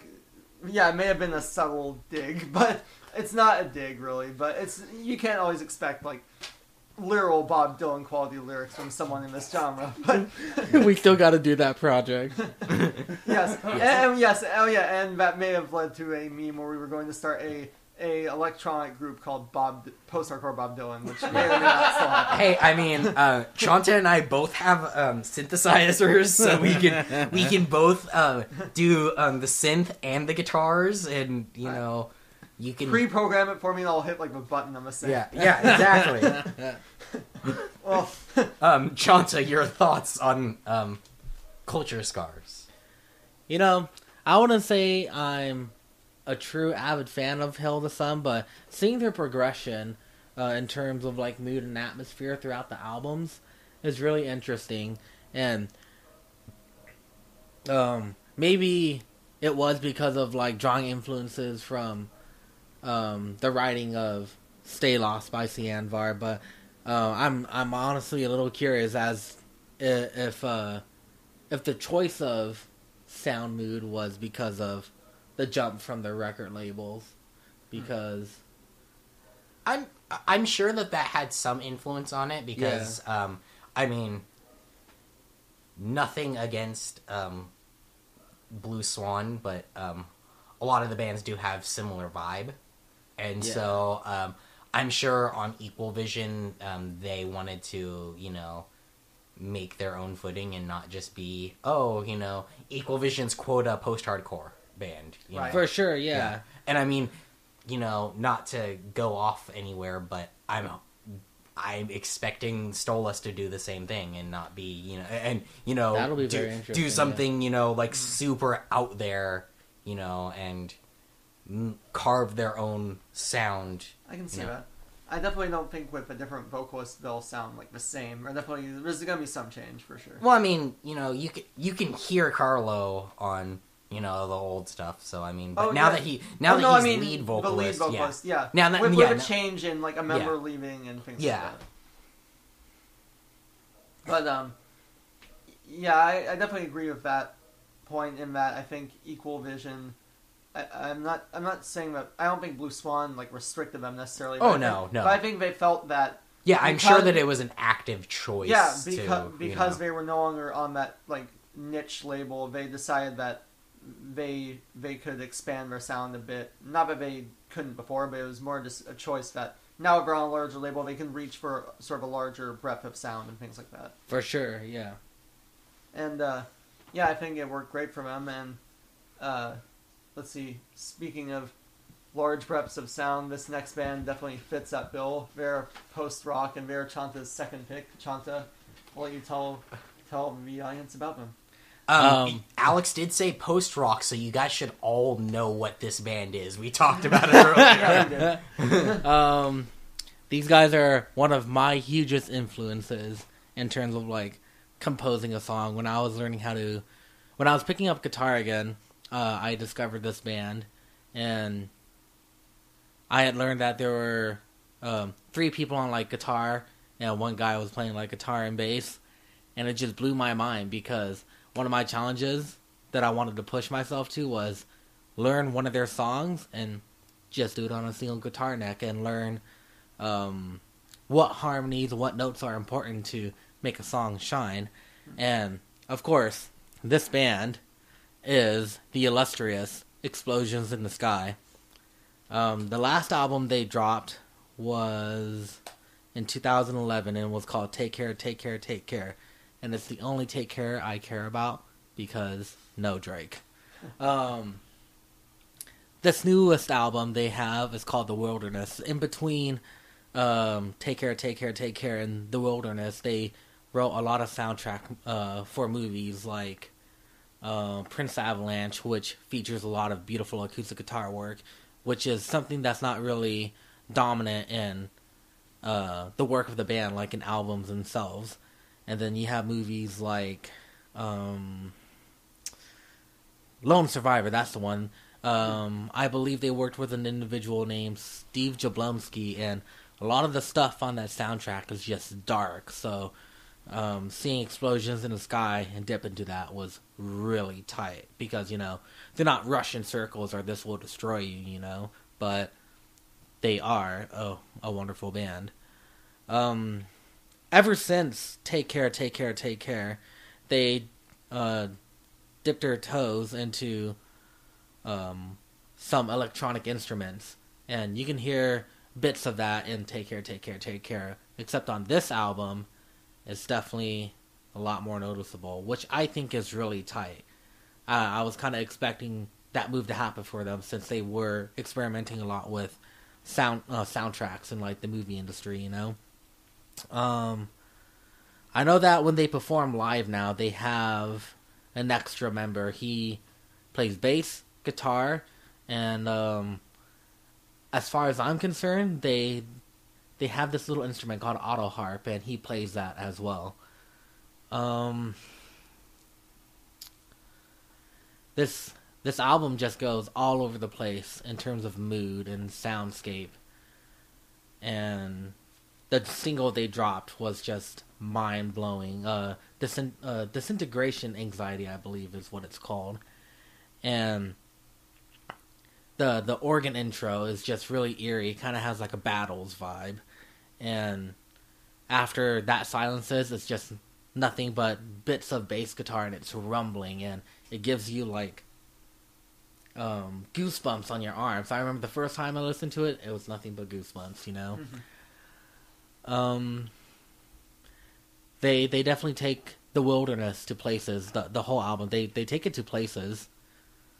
And near the end of the album, there are bits of acoustic guitar. I'm a sucker for acoustic guitar. That's how my band started. We did nothing but acoustic stuff. But this band, they mainly use electric guitar. So my hope for the future for this band is they eventually start using more acoustic guitar into their work, just like they did in the soundtrack for Prince Avalanche, which is a really great movie with Paul Rudd, and I believe that other fellow's name is Emil Hirsch.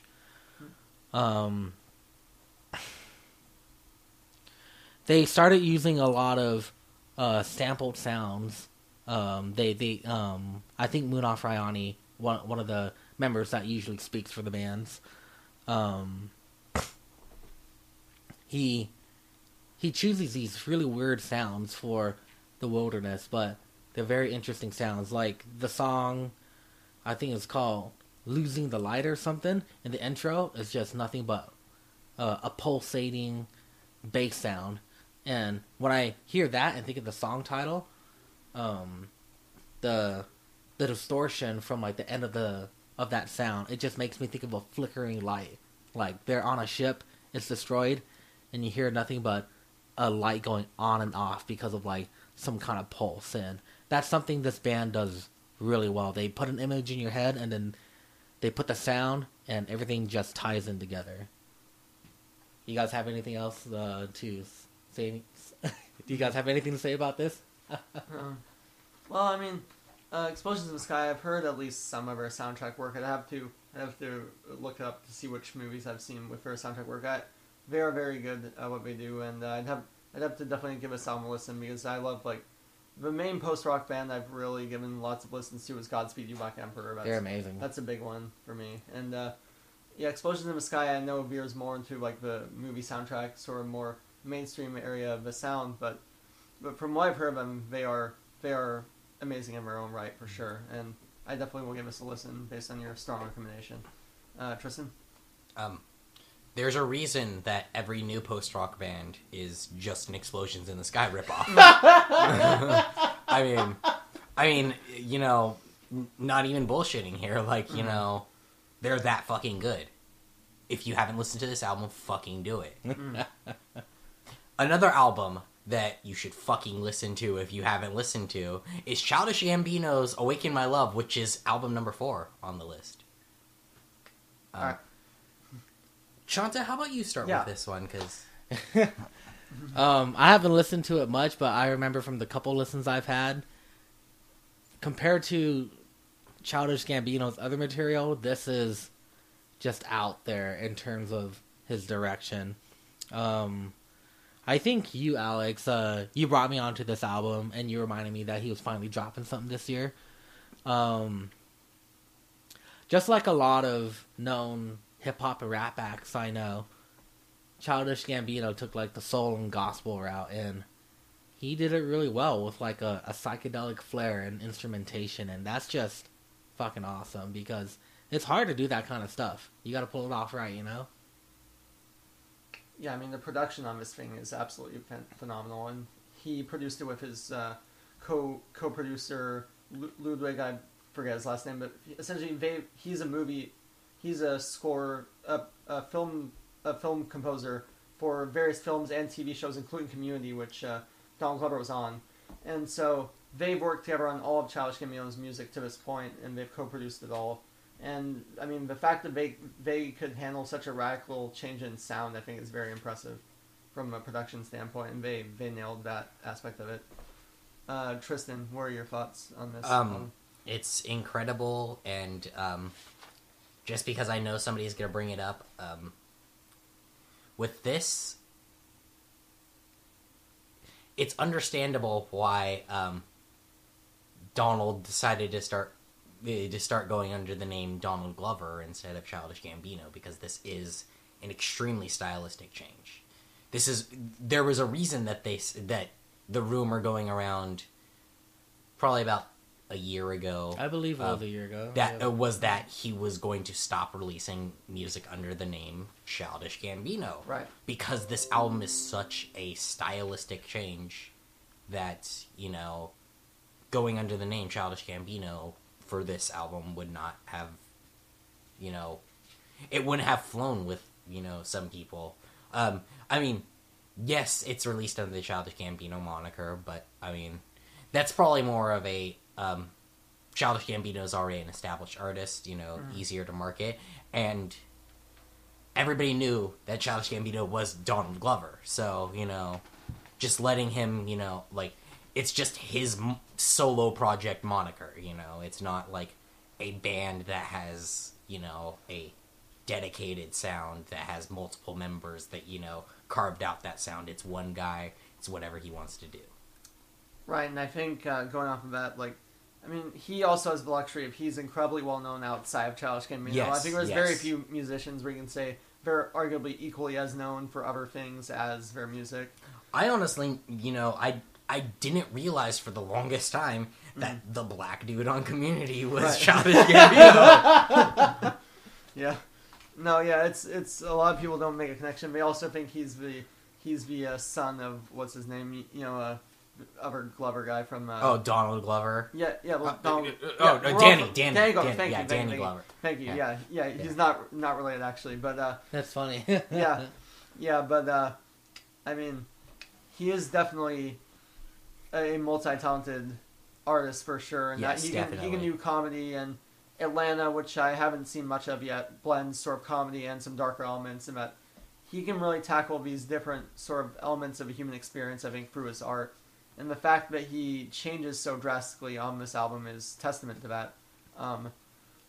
Yes, this is a very dramatic change in sound, obviously about as dramatic as you can go. He abandons hip-hop completely for essentially a soul funk, almost a tribute to the sounds of 70s funk in a lot of ways, Funkadelic, Parliament, things like that. But yet, if you really follow Donald Glover, like some people I know have, it kind of makes sense in the sense that it still feels like something that he would do, is something very true to him as a person. It's definitely not like a sellout album, and that he was hoping I'm going to start singing on an album and suddenly I'll become even bigger. Because this is, if anything, it has the potential to alienate a lot of his fan base. And so he definitely wasn't doing this to make more money. And I mean, I'm sure it'll be a very successful album, and it has been so far, but it is a very gutsy move in a lot of ways in that, for me personally, the first time I heard Me and Your Mama, I had some expectations already that it would be different. One of my friends from UCR had been to the Pharos event where he essentially he built a whole stadium in Joshua Tree just for this event, and it was a whole 3-day experience just for anyone who had gone. There were no cell phones allowed inside the auditorium. They actually confiscated everyone's phones and recording devices. A few people still snuck them in anyways, but basically he was very conscious of trying to preserve the experience of experiencing it for a first time for yourself and not ruining it for other people and being in the moment. And so when I first heard Me and Your Mama, I went in completely fresh, and that was probably still one of my favorite first listens of anything this year, because I was expecting another Sweatpants or whatever. I was expecting Are You Eating Though? That sort of thing. And it ends up being this really beautiful, slowly building intro, and then it just gets into this really funky, yes, nasty groove. Definitely. And you quoted the line from Sweatpants. One of the things that I always loved about Gambino was he's fucking smart. Oh yeah. He that song in particular, especially, he some of the stuff that he writes in there, it's really small, but if you're not paying attention, you don't hear it. The Fiskars don't make sound when they start up. Right. Right. It's the type of thing that it's an attention to detail that you don't really see in For the longest time, I hadn't noticed on that song that I hadn't really understood the pun of "I've got penthouse houses on both those pH balance." Yeah. And then I finally got it, and I was like, "Oh my god, that's so clever." Yeah. And I think he really takes that sort of attention to detail on this album that he had applied to the lyricism and the wordplay, and really takes it to the production angle and the music itself. Because I mean, these compositions are lush, man. They are beautifully arranged, and the fact that there's so many different things going on, and yet they all sound extremely like relevant to the sound. It doesn't sound cluttered or too full of ideas. It's a record that is exquisitely produced, I think, but more than that, it's just like I can't say enough good things about the arrangements of this album. It's very, very beautiful stuff, but it wouldn't be what it is without Donald himself, obviously, and his vocal performance, I think, exceeded even what any of us had hoped when we were hoping for, like, I certainly hoped at some various points for, like, a singing Donald Glover project, more so than, he released an EP called Kawaii, which it was primarily sung, but it was more like, he was kind of trying to do some Frank Ocean, like, light songs, which were good. Sober was great, and a couple of the others were really good also, but I really felt that if he was going to do a full singing project that was not hip-hop, it would have to be more ambitious than what he had done up until that point with his singing, because I knew he had the talent to do it. When he really pushed his singing ability, he had written some great stuff in the past, like Telegraph Avenue on Because the Internet is great. Yes. And so I knew he had that melodic sense, or just that natural ability to write a great melodic hook and things like that. But I still didn't expect him to sing this well or to write this well for a singing album, for sure. It's definitely one of the most ambitious albums that I personally heard this year, and he fucking nailed it. Like, for sure. Definitely, like, you know, like, if for whatever reason you haven't listened to this one, stop listening to this fucking podcast and go listen to it. Like, agreed. I mean, please come back to the podcast. We still have 3 albums of actual list and 3 albums of personal picks left. Yeah. So if you haven't heard me and your mama, like, why are you listening to us talking about it? like, this is one that I would definitely say, drop everything, listen to it, and then go back to what you actually have to do. Yeah. Chanta? Before we jump to something else, I want to bring this up. Due to the success of, like, Childish Gambino's current career, do you think he would make a name change in project, like go from Childish Gambino and just be Donald Glover from here on out? Well, I know that the Facebook page for Childish Gambino does not exist anymore. It's actually Donald Glover. Really? Now. Yeah. Okay. Yeah. So that could be a precursor. A precursor to it. There is speculation that, because he signed a multi-record deal in the beginning of his career with Glassnote Records, which is an independent label, and he's had a lot of troubles with them in the past, and this is actually his last album on that contract. Oh, wow. And so a lot of people are speculating that he may have only used the Childish Gambino name because they basically said, you have to. And so there is speculation that he may drop the name after his point. But also going off of that, what I think would be interesting is future, like, studio full releases by him continue more in the sung vein, even if it's not all this style, but it's primarily sung. And then maybe he does mixtapes that are more old Childish Gambino, like back to Because of the Internet, or even like Camp or Royalty sound. Like all those releases were great in their own way, and I think I don't think he should completely abandon that sound, but I think it would be interesting to get like the 2 sides of him. Yeah. Maybe the full-lengths can be Donald Glover, and then the mixtapes can be Childish Gambino. I mean, you know, he can mix, you know, like the, you know, instrumentation of Awaken My Love with some of his more rappy stuff, and it'd be so good. Yeah, there's a lot of potential. Yeah, there's a lot of potential here. You know, he probably has the most potential of any current young artist, you know, right now. Like, you know, the most potential to go anywhere he pleases, because I mean, you know, it's possible that there could be a name change in the future, but I think at this point, Childish Gambino is synonymous with Donald Glover, so nobody is going to be like, who's Donald Glover? Right, yeah, because also, there is, I do also think that if he was going to change his name, like, I mean, if it wasn't for a record label thing, like, if there was a point when he would drop the Childish Gambino name, it would be with this album. Yes. So I do think that since he's stuck with it through this long, he might as well just at least somewhat stick with it in the future if he's going to release another album.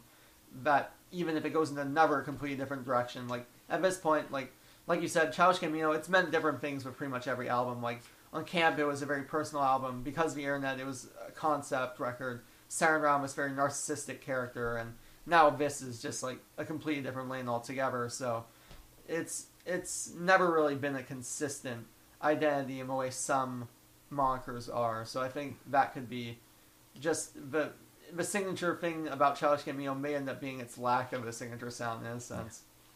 I mean, he could even do a release in the vein of like multiple personalities and have Childish Gambino be, you know, like 5 different people from all of his different styles. Yeah. I mean, Eminem and Slim Shady and Marshall Mathers are all different characters. It's probably like the most iconic use of that in hip-hop. Yeah, definitely.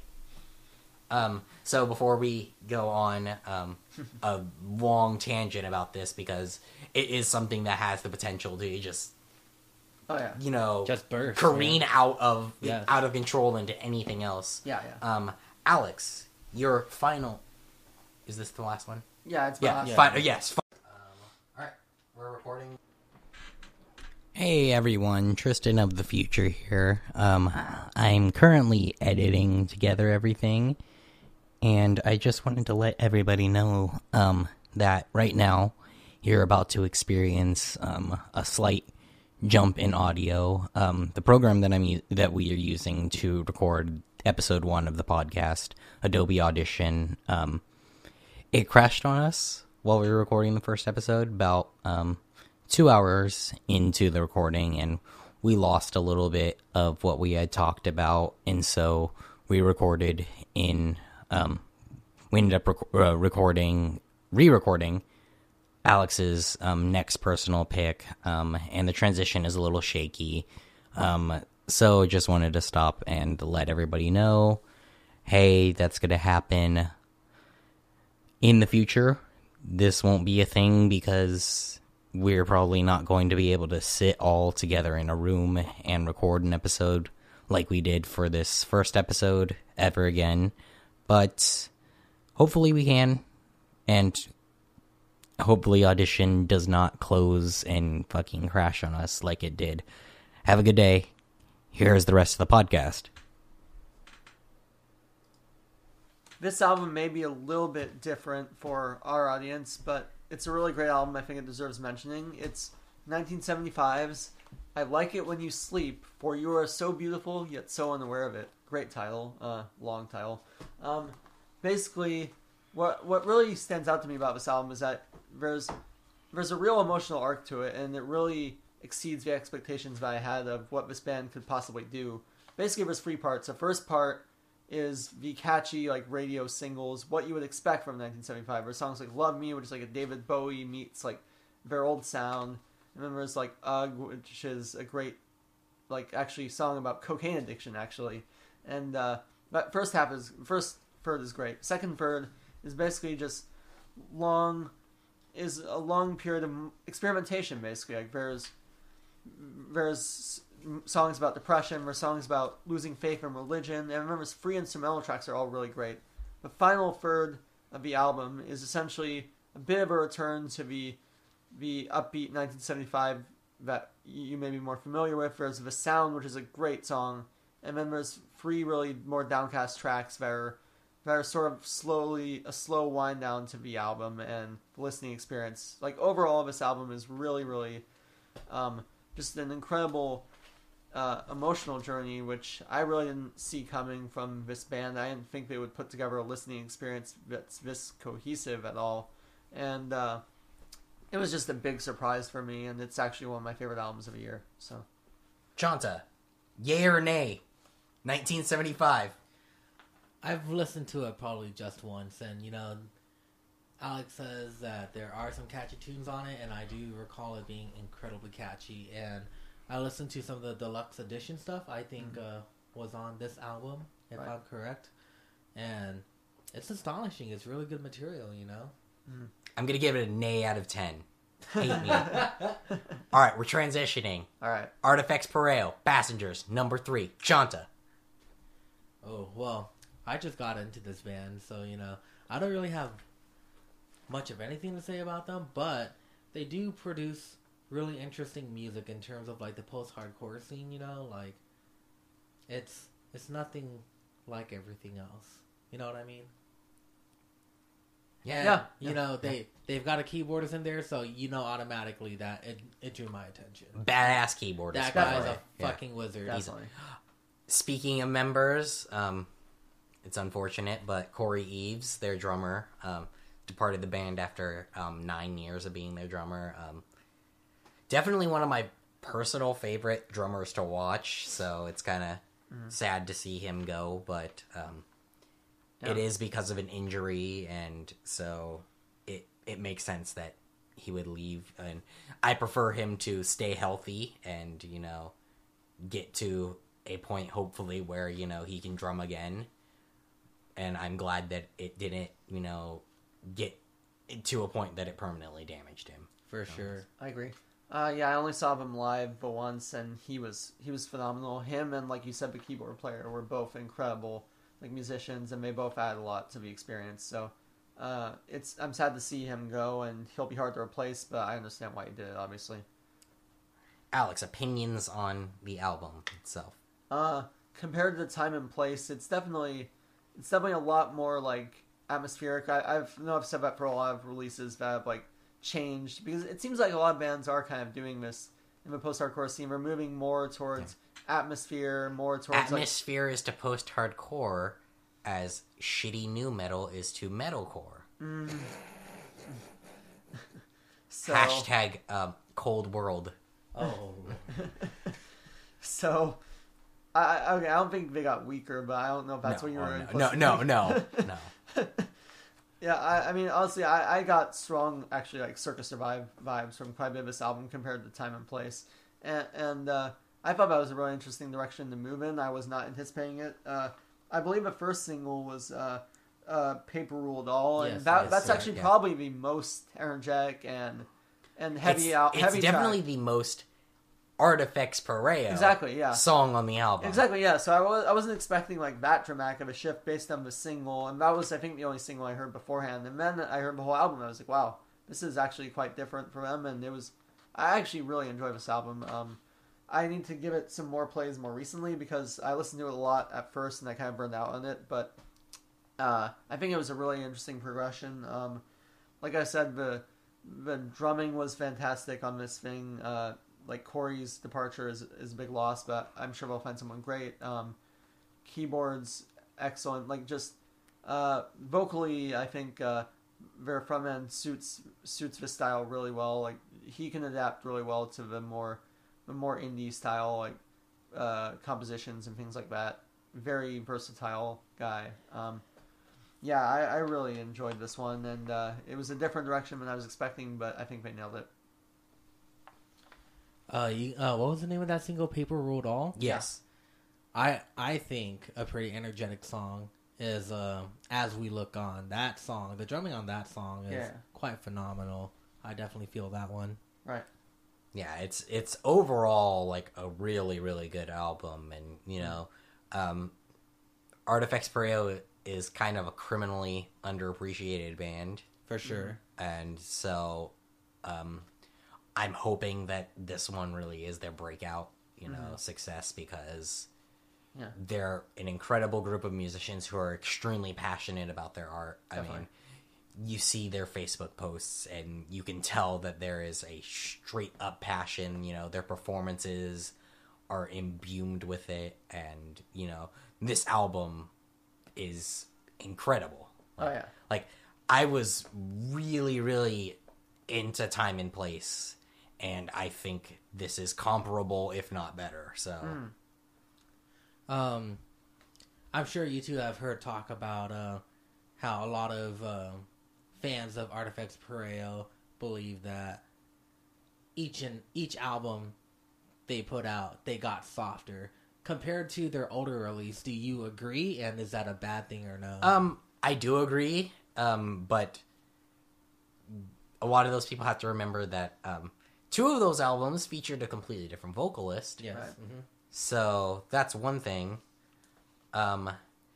And honestly, I think this sound suits them more in some aspects, but it's not like, they lost the ferocity. I mean, you can, on Paper Ruled All, despite it being on Passengers, it still has all of that ferocity, of like the early stuff. I mean, maybe not to the same degree, but it's still the same band.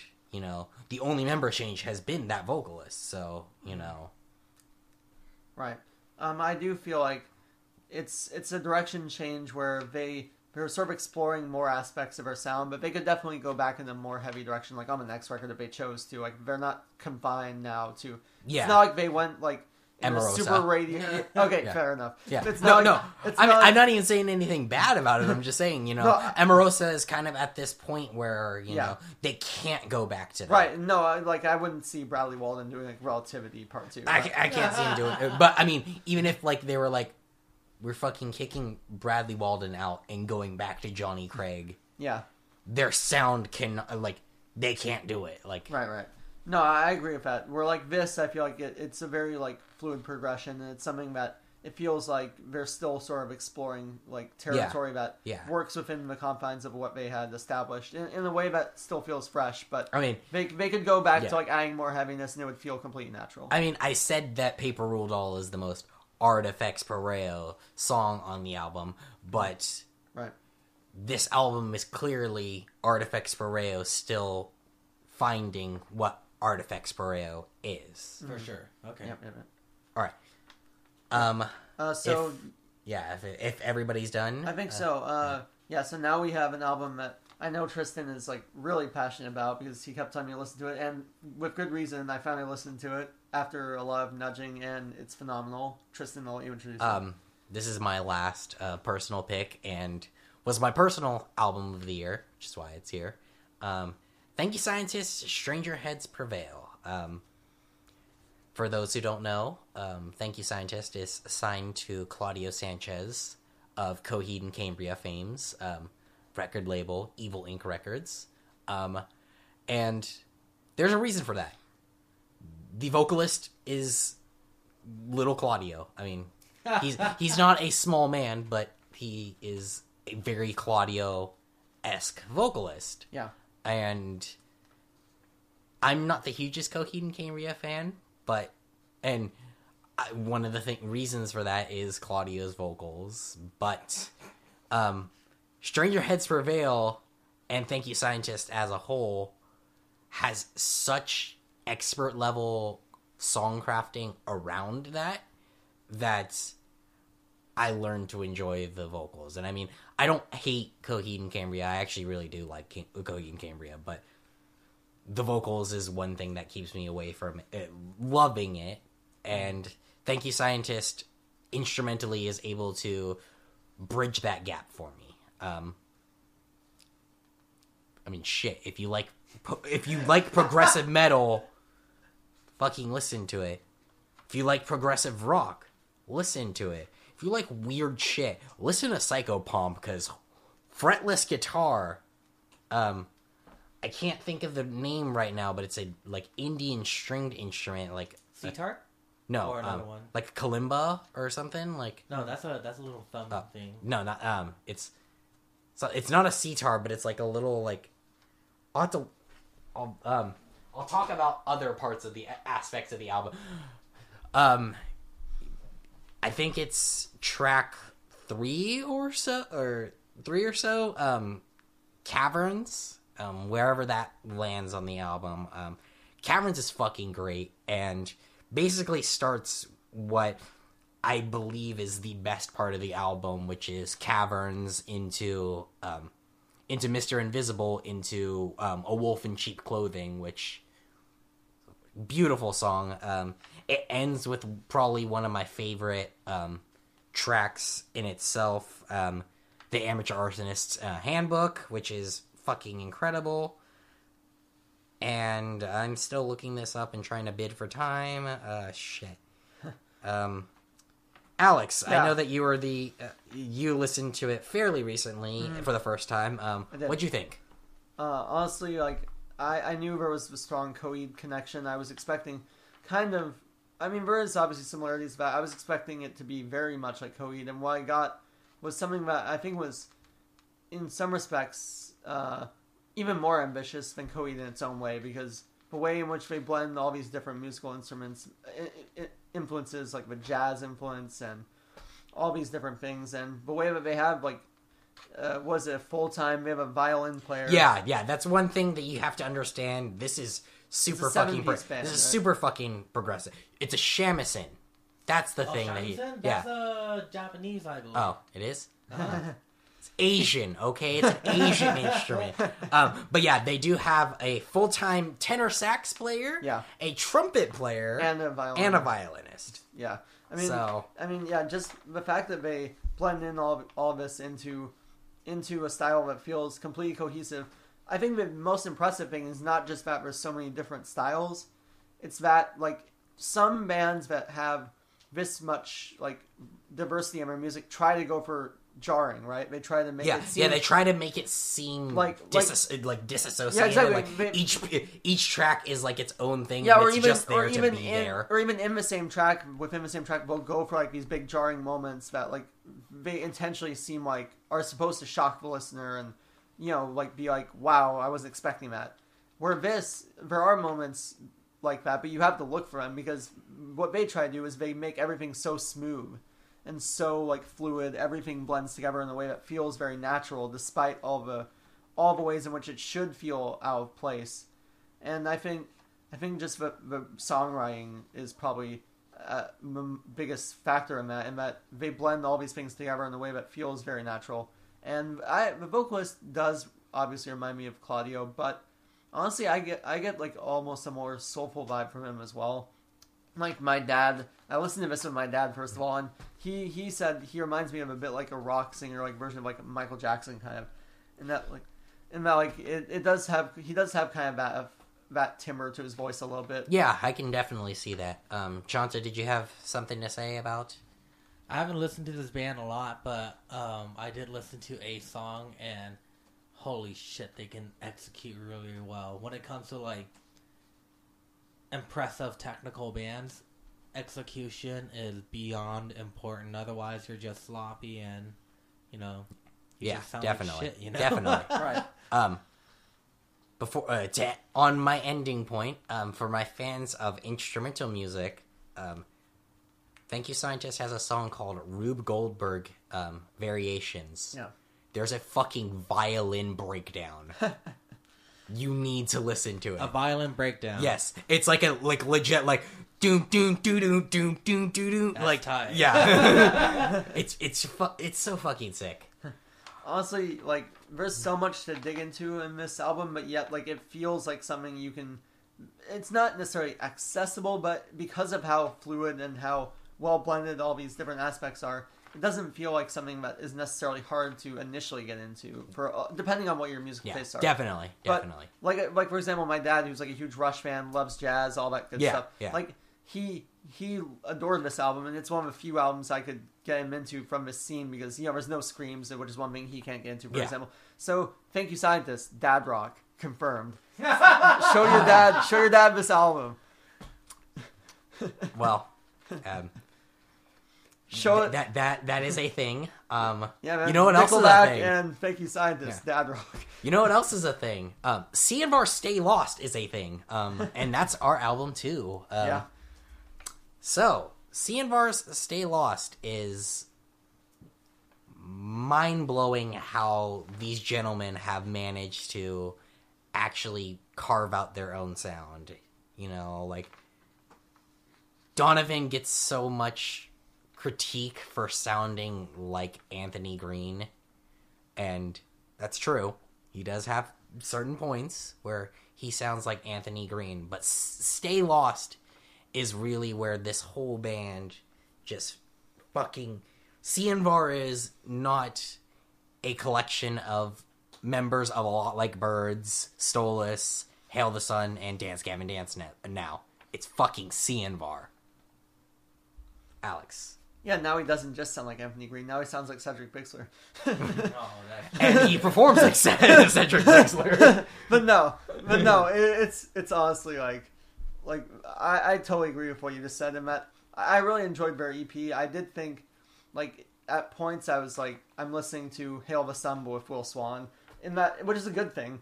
But the thing is, from that EP to this record, like they expanded their sound a lot in some really interesting ways. In that, I really think, from what I've heard, Will was primarily responsible for composing the EP, and from what I've heard, he was still involved, obviously, in this. But the addition of Sergio composing a lot more, and then obviously Franzino from All Like Birds joined the band, and I'm sure he added a lot as well. And those additions, you can really tell the progressive influence. Like I said, the Mars Volta influence obviously is there, and it works so damn well. Like, this is definitely my favorite of the Swancore releases of this year, and maybe, I mean, if you consider Dance Gavin Dance Swancore, maybe I'd put them above it. But I don't. That's the thing. Obviously, no. But I mean, like, in terms of the bands that are considered like derivative, like the new generation of Swancore. For sure. Yeah. That, like, I would put this. I mean, if you really want to be technical, every single one of the Swancore bands is actually Iraq-core. Thomas. Iraq. Oh, okay, yeah. okay. I see. Okay. Yeah. Okay. Yeah. No, I can get that. But as far as, like, I definitely love the whole Swancore sound. But I think the fact that they took so many things from prog rock and from, like, they really pushed the limits of what, like, Blue Swan sound is, basically. And I think that, to me, made this record a lot more not only instantly memorable, but it gave me a lot more to come back to, in that I was listening, and every time I was like, wait, did they really just do that? Did they really just go that far from, like, what you would expect? And usually the answer is yes. Yes, they did. And it was, there really wasn't any point where I was like, nah, this doesn't work, or they took this too far. Like, you can tell there was a lot of love, a lot of craft put into each song, and yeah, I think it's honestly Donovan. I think this is his best vocal performance too, and I think it's partially because he fits this style so well. Basically, Donovan, as well as the rest of the band, it's just it's a natural progression from everything they've been doing, and I think it's going to be hard for any band on the Blue Swan roster to top this anytime soon, honestly.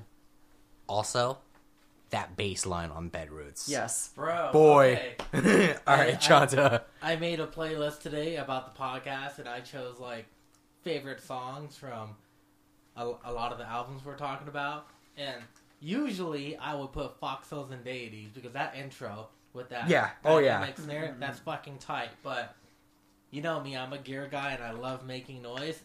All the glitches in Bed Roots win my heart all the time, dude. Sometimes I just wish I was on stage with them, with, like, pedals in front of me, and just, like, glitching every single one of their instruments. That's what they did when we went and saw them. Actually, I don't know I know you weren't there, but I don't know if you were there on the A Lot Like Birds tour when Donnie was filling in. Oh, the one back in March? Yeah. No. That's what they did for What Didn't Kill Me. They ended it, and Sergio came on stage and walked up to Franzino's pedalboard and just started fucking with it for the end. Yeah, like, the end of What Didn't Kill Me just got stronger, where they're that's like amazing. He does all the glitching and shit. Yeah. Yep. That's tight. Yeah. I remember when they were first talking about this project, and they dropped that EP at the beginning of 2014, right? Yeah, January 2014. I was so fucking stoked, and I was like, wow, this is like some eerie, unusually psychotic sounding stuff. This is something that everyone can enjoy when it comes to, like, I don't know, modern day post hardcore with, like, Mars Volta influence. Oh yeah, yeah, definitely. And then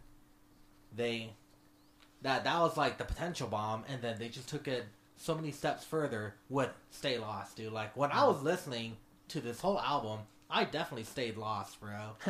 Everything about this album, they pulled so many different things out of the corners of their musical influences, and they fucking slammed it, man. Like, no doubt about it, for sure.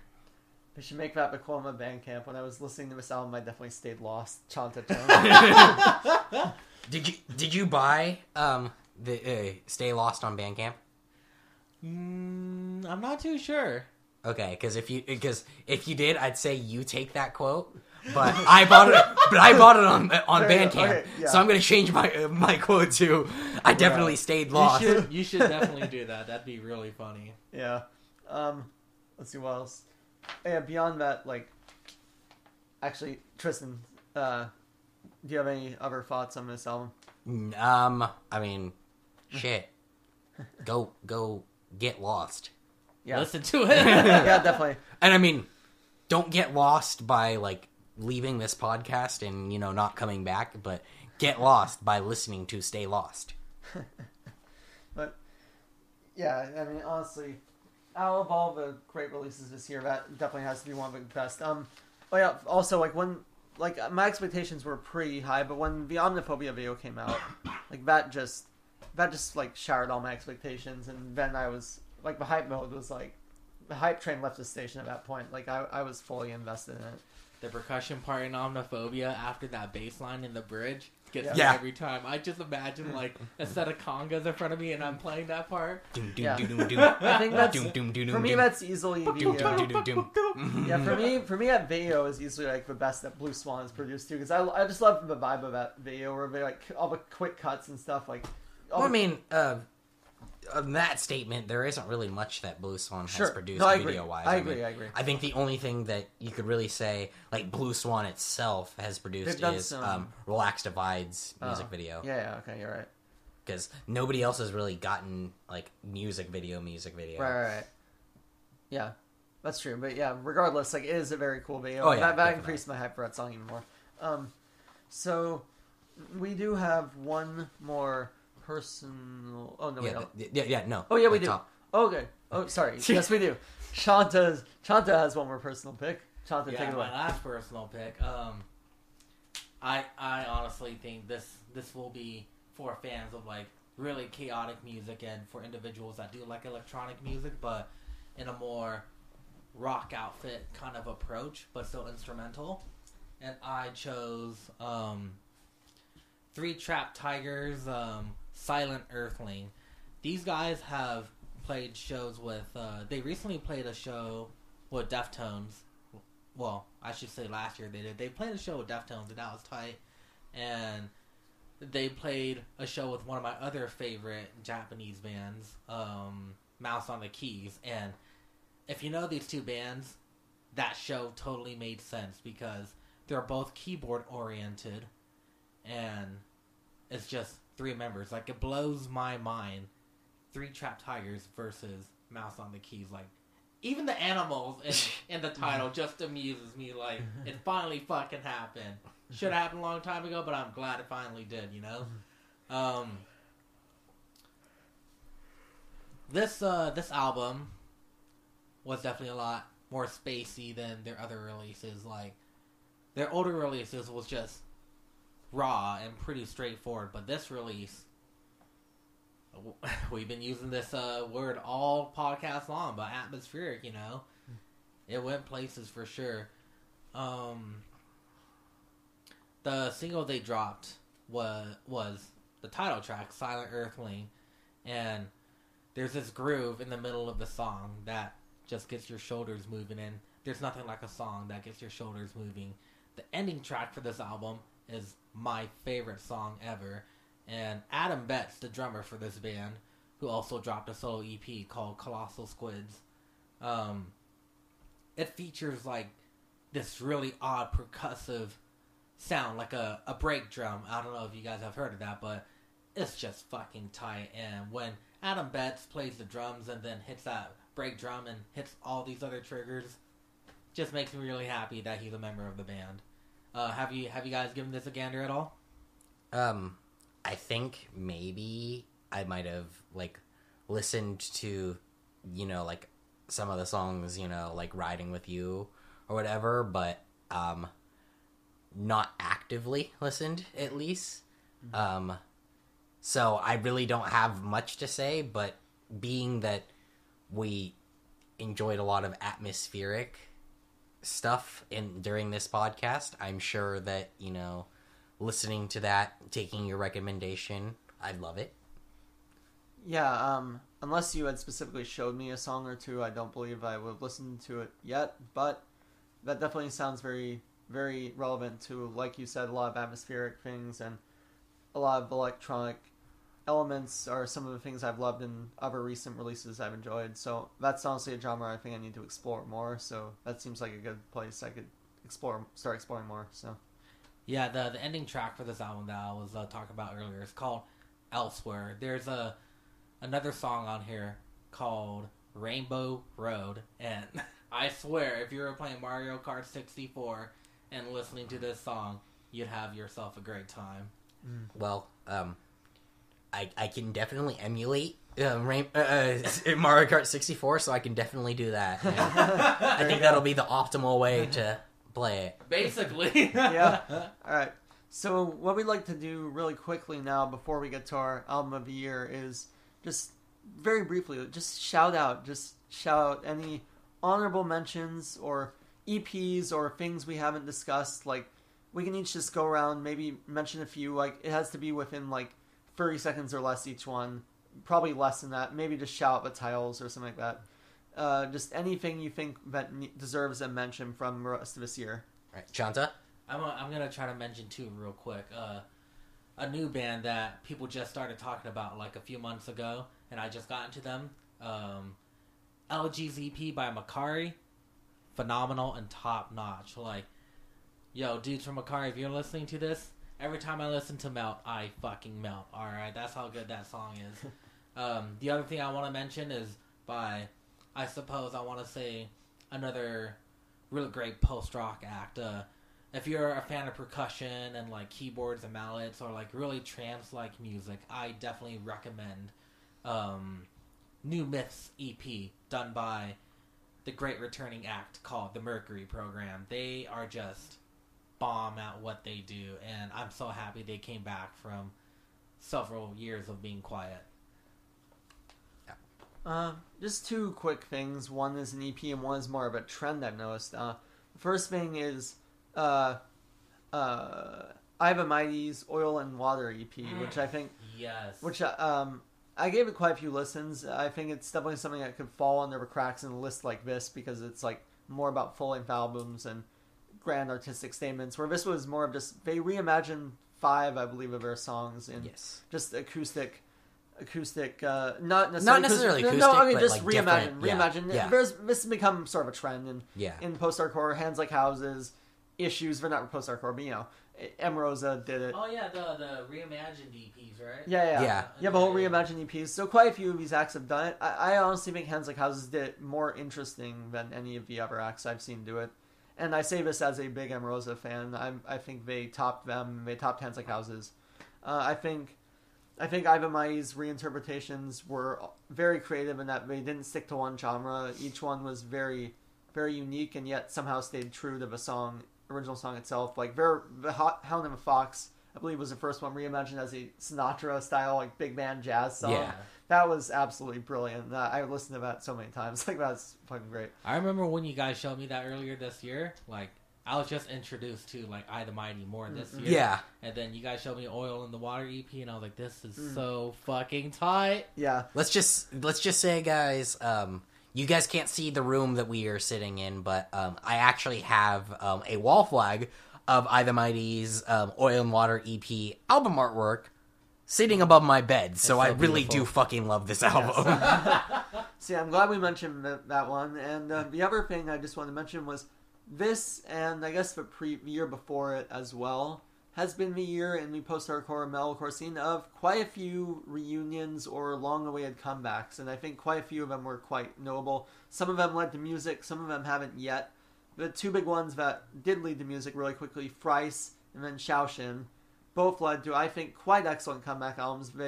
In my opinion, they were both pretty good. I would say Thrice's probably edged out Shaoshin's for me, and that Thrice's, I think, what was more of like a progression for them, and they explored some interesting new directions. Lyrically, Dustin touched a lot on themes of like current political issues and paranoia, things like that.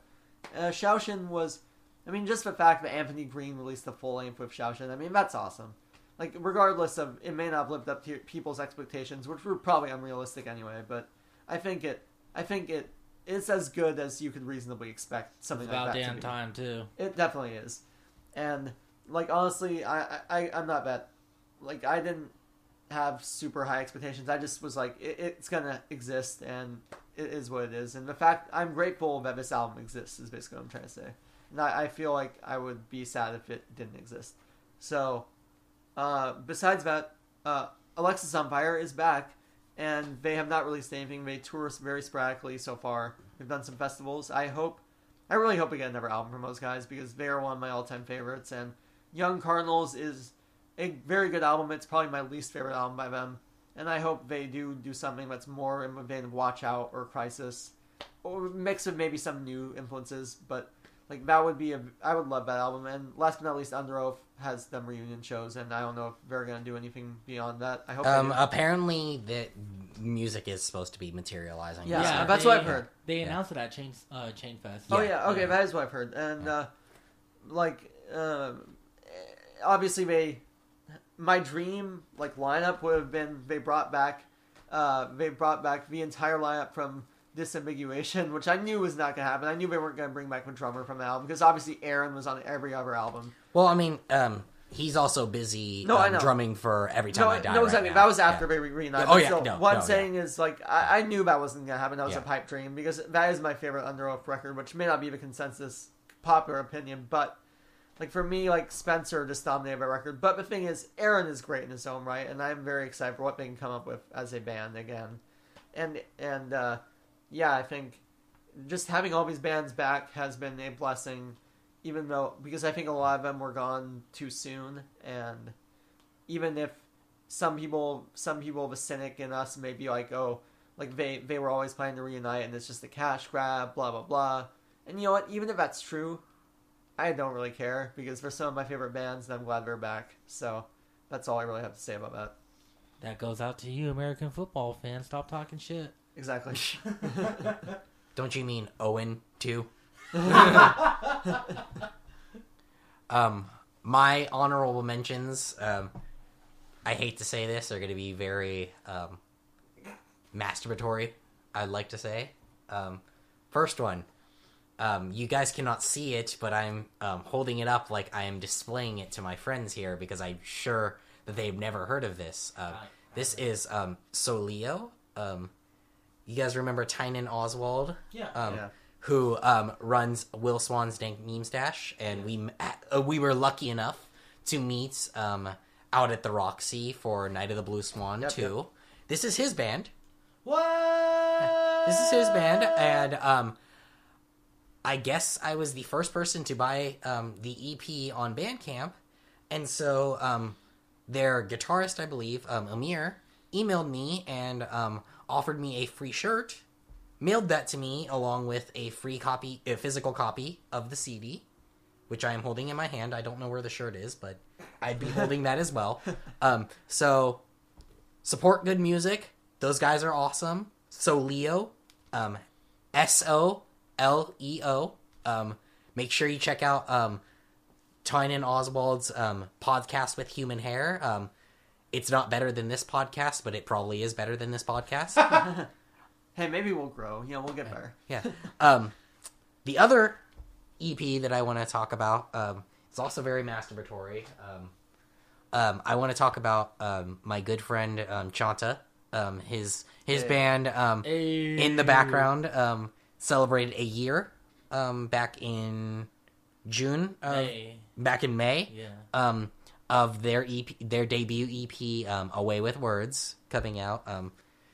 I unfortunately did not get to hear it until May, because I never heard of the band until May. But it's a very good EP, and those guys are some of the nicest dudes around. Their full length is coming out eventually, hopefully by the end of this year. I'm praying. I've heard some of the songs that are going on to it, and I didn't think that they'd be able to top Away with Words, but it's going to be fucking incredible. I'm pretty stoked myself. Yeah. Make sure you check out the second episode of this podcast where we interview some of the members of In the Background about that album and Away with Words. Yeah, stay tuned for that. So Trystan, would you say that before that band reached the forefront of your musical knowledge, they were in the background? I love the band name so much. It's probably one of the worst jokes on And this with planet. that, we go to we're going to go to the consensus album of the year. I know we kind of talked up CN Bar, and thinking about it now, I think we probably should have swapped those two, honestly, just because we did talk up CN Bar a lot, and I don't know if we're necessarily going to talk this one up as much. I know that I love it. You read my review, probably. Yeah. I read your review. I don't know how Chanta feels about it, but the album of the year is very obviously Dance Gavin Dance's Mothership. We finally landed. Yeah. We finally landed on the cliche Swancore album of the year. Shout out to Swan Posting. Shout out Brandon Eiler. Shout out the mother shitters who think that Mothership is a horrible album. Shout out my buddy Joseph Flores, who became a meme in Swan Posting for a while. Really? He was the one who was what was it? The Mothership is like a shitty album. If you don't agree with me, then fuck you. Like that that one, the huge ass copy pasta. Do you remember that? I think so. Yeah. He was that guy.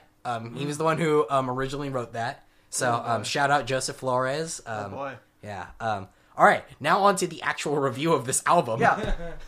Done with dank memes for now. Yeah. Let's see. Dance Gavin Dance. Oh boy. I mean, they are definitely a band there's a lot to talk about. First off, Dance Gavin, 10 fucking years. Yeah. It's actually been 11 years now, but...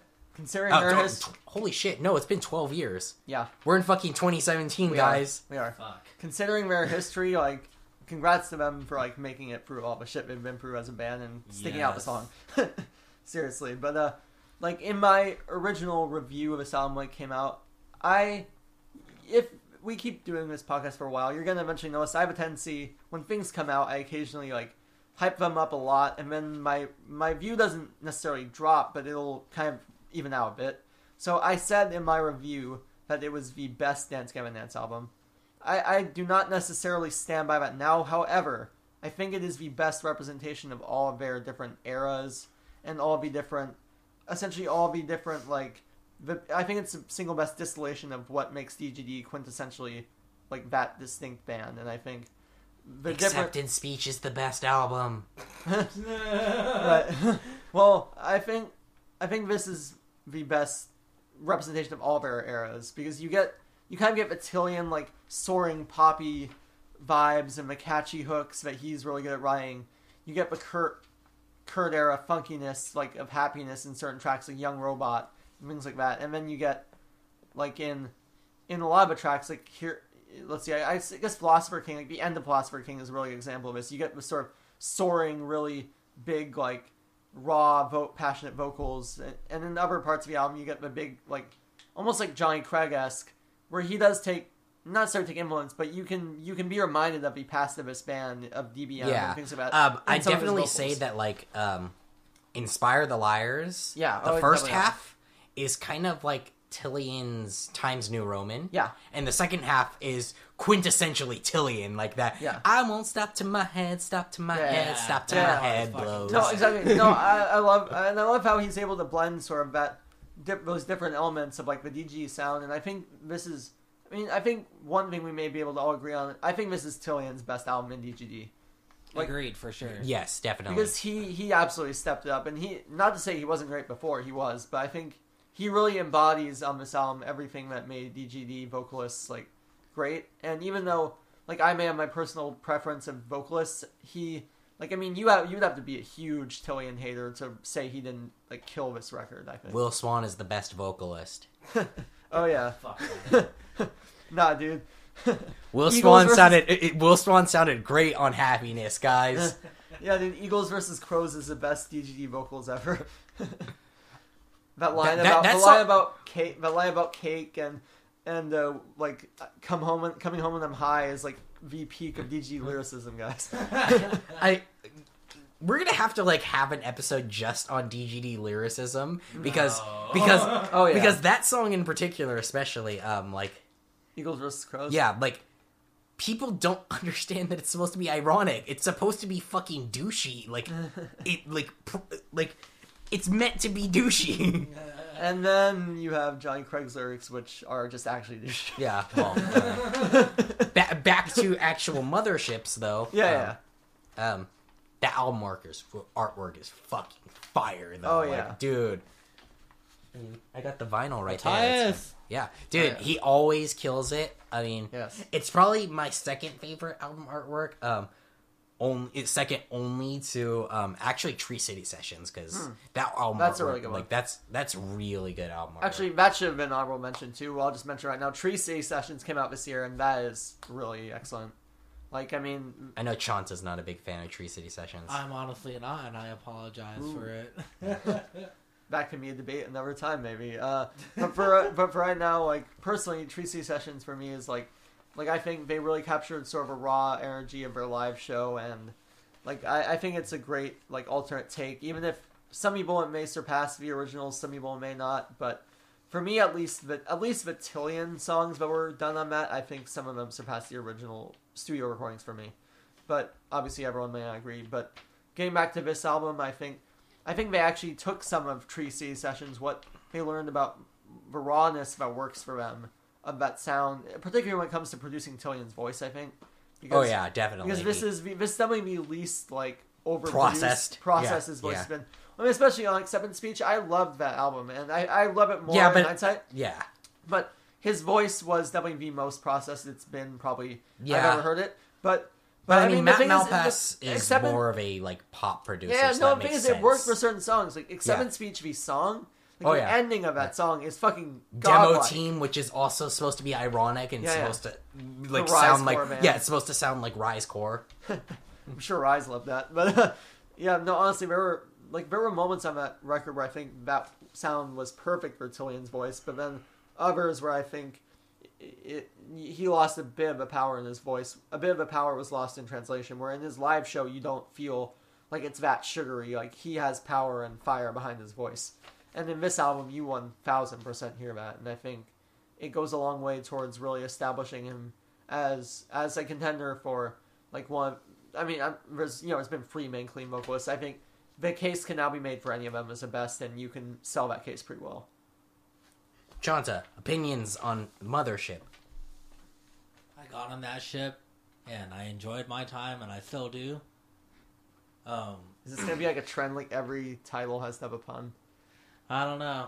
I don't think so. I'm not very punny. It's really hard to. It's really hard to like pun out like gore. For when we were all falling backwards, that album made me fall backwards. How bad it was! Nah, but it's the only album I rated lower than Deftones. God damn it! God damn it! Will Swan is just one of those guitarists that can always produce really interesting sounds. Yep. If I remember some of his earlier Instagram posts from 2016, or maybe it was from the Dance Gavin Dance page, whoever runs that, someone took a photo of, I'm pretty sure it's Will Swan's synthesizer. It was a Roland Juno unit, and like you guys have heard before, when someone uses a keyboard in a band, I get very interested because I love gear. And I don't know, like, Will Swan is just really good at producing really interesting sounds, whether it's from a synthesizer or from a pedal. Like, Betrayed by the Game, that totally sounds like chiptune with with Swan chord kind of stuff. Like, that's fucking amazing, right? Speaking of Will Swan, that auto-tuned verse in Chocolate Jackalope, I would buy the Will Swan rap auto-tuned album. I would buy that. Bro, yeah, that shit was tight. the Drake like little interpolation he did of Hotline Play. like come on. Like, you have to love that shit. But beyond that, like, Will is absolutely a genius, and beyond that, like, I think one of the things that impressed me the most about this album is, like, for example, when Betrayed by the Game, the second single came out, like, I was thinking, like, okay, this is a really good, like, poppy DGD song, and the thing is, it didn't really click for me until after like, a couple listens. I was like, oh my god, this is maybe like the best poppy DGD song for me, because it got so stuck in my head. And that is one of the best hooks of their entire career, in my opinion. Until Young Robot came along. Oh yeah, no, absolutely. Yeah, there's a lot of people who like to say that Betrayed by the Game is better than Young Robot. They're wrong. They're absolutely wrong. There's no question. I think the Betrayed by the Game is a great song, but that fucking flute. Yeah. Okay. Oh, God. Yeah. Yes. I will say, I think they did a really good job on this album of capturing the whole gamut of like the poppy end of the spectrum of their style and the more out there, like, chaotic, just going between different sections of songs. Like, some they had songs like obviously like Young Robot, like Philosopher King, that had all these different sections and things, transitions and things like that. Like, which is a big part of DGD. And then Betrayed by the Game is, the beauty is, surprisingly for this band, is kind of in its simplicity, in that a lot of the parts repeat. It has the same hook throughout the entire song. Yeah. And it's like, and yet it's a ridiculously catchy song that is still manages to be quite technical. So it's like, the fact, I think what really makes this band stand out to me is that, like, they can do the technicality as well as a million other bands, and they're probably still one of the best at technicality and just the diversity, but also the fact that they can boil all this technicality down to something that gets really stuck in your head, that is insanely memorable and can be extremely catchy and just basically addictive to listen to. I think very few bands in this genre can do both to that extent as well as this band can. Definitely agreed. So, since this is the album of the year, there's a couple things that I wanted to do for this one in particular that we didn't really talk about for other albums. Okay. So this one, being that DGD is now officially a 5-piece, Right. I wanted to talk about some of the they haven't had a official second guitarist That's right. Yeah, since Josh left. Right. So I wanted to talk about the guest contributions on this album. So I pulled out the liner notes for my Mothership vinyl, just so we can refresh on who is on the album, so just a refresher for everybody, just in case nobody remembers. Zachary Guerin of Strawberry Girls helped write Chucky versus the Giant Tortoise. Yes. Does not perform on it, but helped write it. Of course, we talked about the flute. That's done by Jessica Esposito, Will Swan's girlfriend. On track 4, Flossie Dicky Bounce, Zachary Guerin actually plays guitar. Yes. Track 5, Deception, features Andrew Wells of Idola, who is touring, supporting DGD and Chon on the Robot with Human Hair versus Chonzilla tour. I feel like announced today. I think he's been probably the longest running member of DG who has not been an official member, right? Because they've had other touring members, but none of them have lasted as long as him. Yeah, definitely. We have track 6, Inspire the Liars, also featuring Zachary Guerin. Awesome. Track 8, Here Comes the Winner, features Eric Garcia and Sergio Medina. That's awesome. Having written. I think Eric might have actually performed on it, but Sergio just contributed ideas. Right. Track 11, Petting Zoo Justice, features Martin B. Ancini. Yeah, Secret Band, boy! Nice. Of Secret Band. Along with Chocolate Jackalope and Man of the Year, also featuring Martin. Nice. So, how do the contributions to this album change the writing style for? I don't know. I think it served the album righteously. Like, it did the album so much justice. And if you're an avid DGD fan and you're very familiar with their discography, you can definitely tell. Yeah, where those guitarists came in and what they're doing. Yes. Yeah, like Deception, which features Andrew Wells of Idola. You can definitely hear the influence of Idola's guitar work on that song because Andrew comes in with that guitar. Right. I think, let's see, for me, like, some of the new things they attempted on this album were really, really good. Like, Flossie Dicky Bounce, they never really done a song that sounded quite like that, I think. And, like, with the little backing vocals, like, ha! You know, like, the little, like, thing that they add in the background. Yeah. And I'm like, okay, that's pretty fucking cool. And, like, first of all, that riff is so catchy. And, like, they never really done a hook that was a John Mess hook before Cocaine Christmas, as far as I can remember. But not to that extent where it was just, like, a repeated phrase of John Mess. Yeah. Maybe they have, but... Cocaine Cringe Fest? Oh, I'm so sorry. God damn it. Cocaine Christmas is the joke because it was... that's what they did for... Because everybody misheard it, and so that's why they did the Christmas sweaters All like lyrics that. are misheard. Hey, Yeah, I don't know what you guys got for Christmas. I know what I got. Anyway. But yeah, you can definitely hear... just like on Shark Dad, Martin's guitar work on Petting Zoo Justice. Yeah. So much Secret Band vibes. Like, it's enough. I think it does better as a DGD song than Shark Dad. Shark Dad seemed more like Secret Band featuring Tillian, whereas Petting Zoo sounds a lot more like a DGD song with Martin on it. Right. Yeah, Shark Dad was, like, if I remember right, that's a pretty heavy song. Yeah, it is. Yeah. It's another one of those, like, Secret Band styled right. songs. Right. You know, it was cool for DG just to vary up the album, especially because, like, that, you know, obviously having that much, like, diversity keeps it from getting stale. And speaking of the variations on this album, they kind of lied to us when it came to, like, the singles. Because all the poppiest songs are the singles, for the most part. And yet you have, you know, like, stuff like Man of the Year and, you know, Philosopher King that are on this album. Philosopher King, dude. Just, like, kind of, like, if you're listening to the album just on, and it's the first time hearing it, and you're not expecting it, you know, you just hear all this poppy stuff, and then it's like, you go into, like, Philosopher King, and it's like, I'm gonna say John Mess! I'm gonna say something, though, unless... I think I've listened to a lot of, like, Rise album cycle releases. Generally, I don't know how much the band picks singles, how much Rise has an influence in it, but I'm going to say if Rise has a strong influence in picking singles, I think they're usually fairly bad at it. Because I've heard a lot of releases where the lead single does not represent the album very well.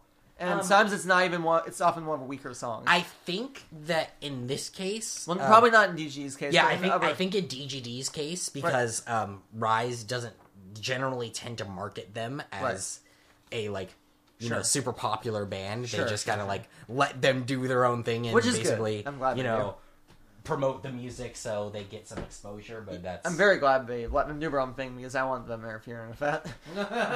But no, I mean, like, from some other releases I've seen where, like, the bigger, like, Rise bands, quote-unquote, like, I've seen them pick kind of shitty singles in the past.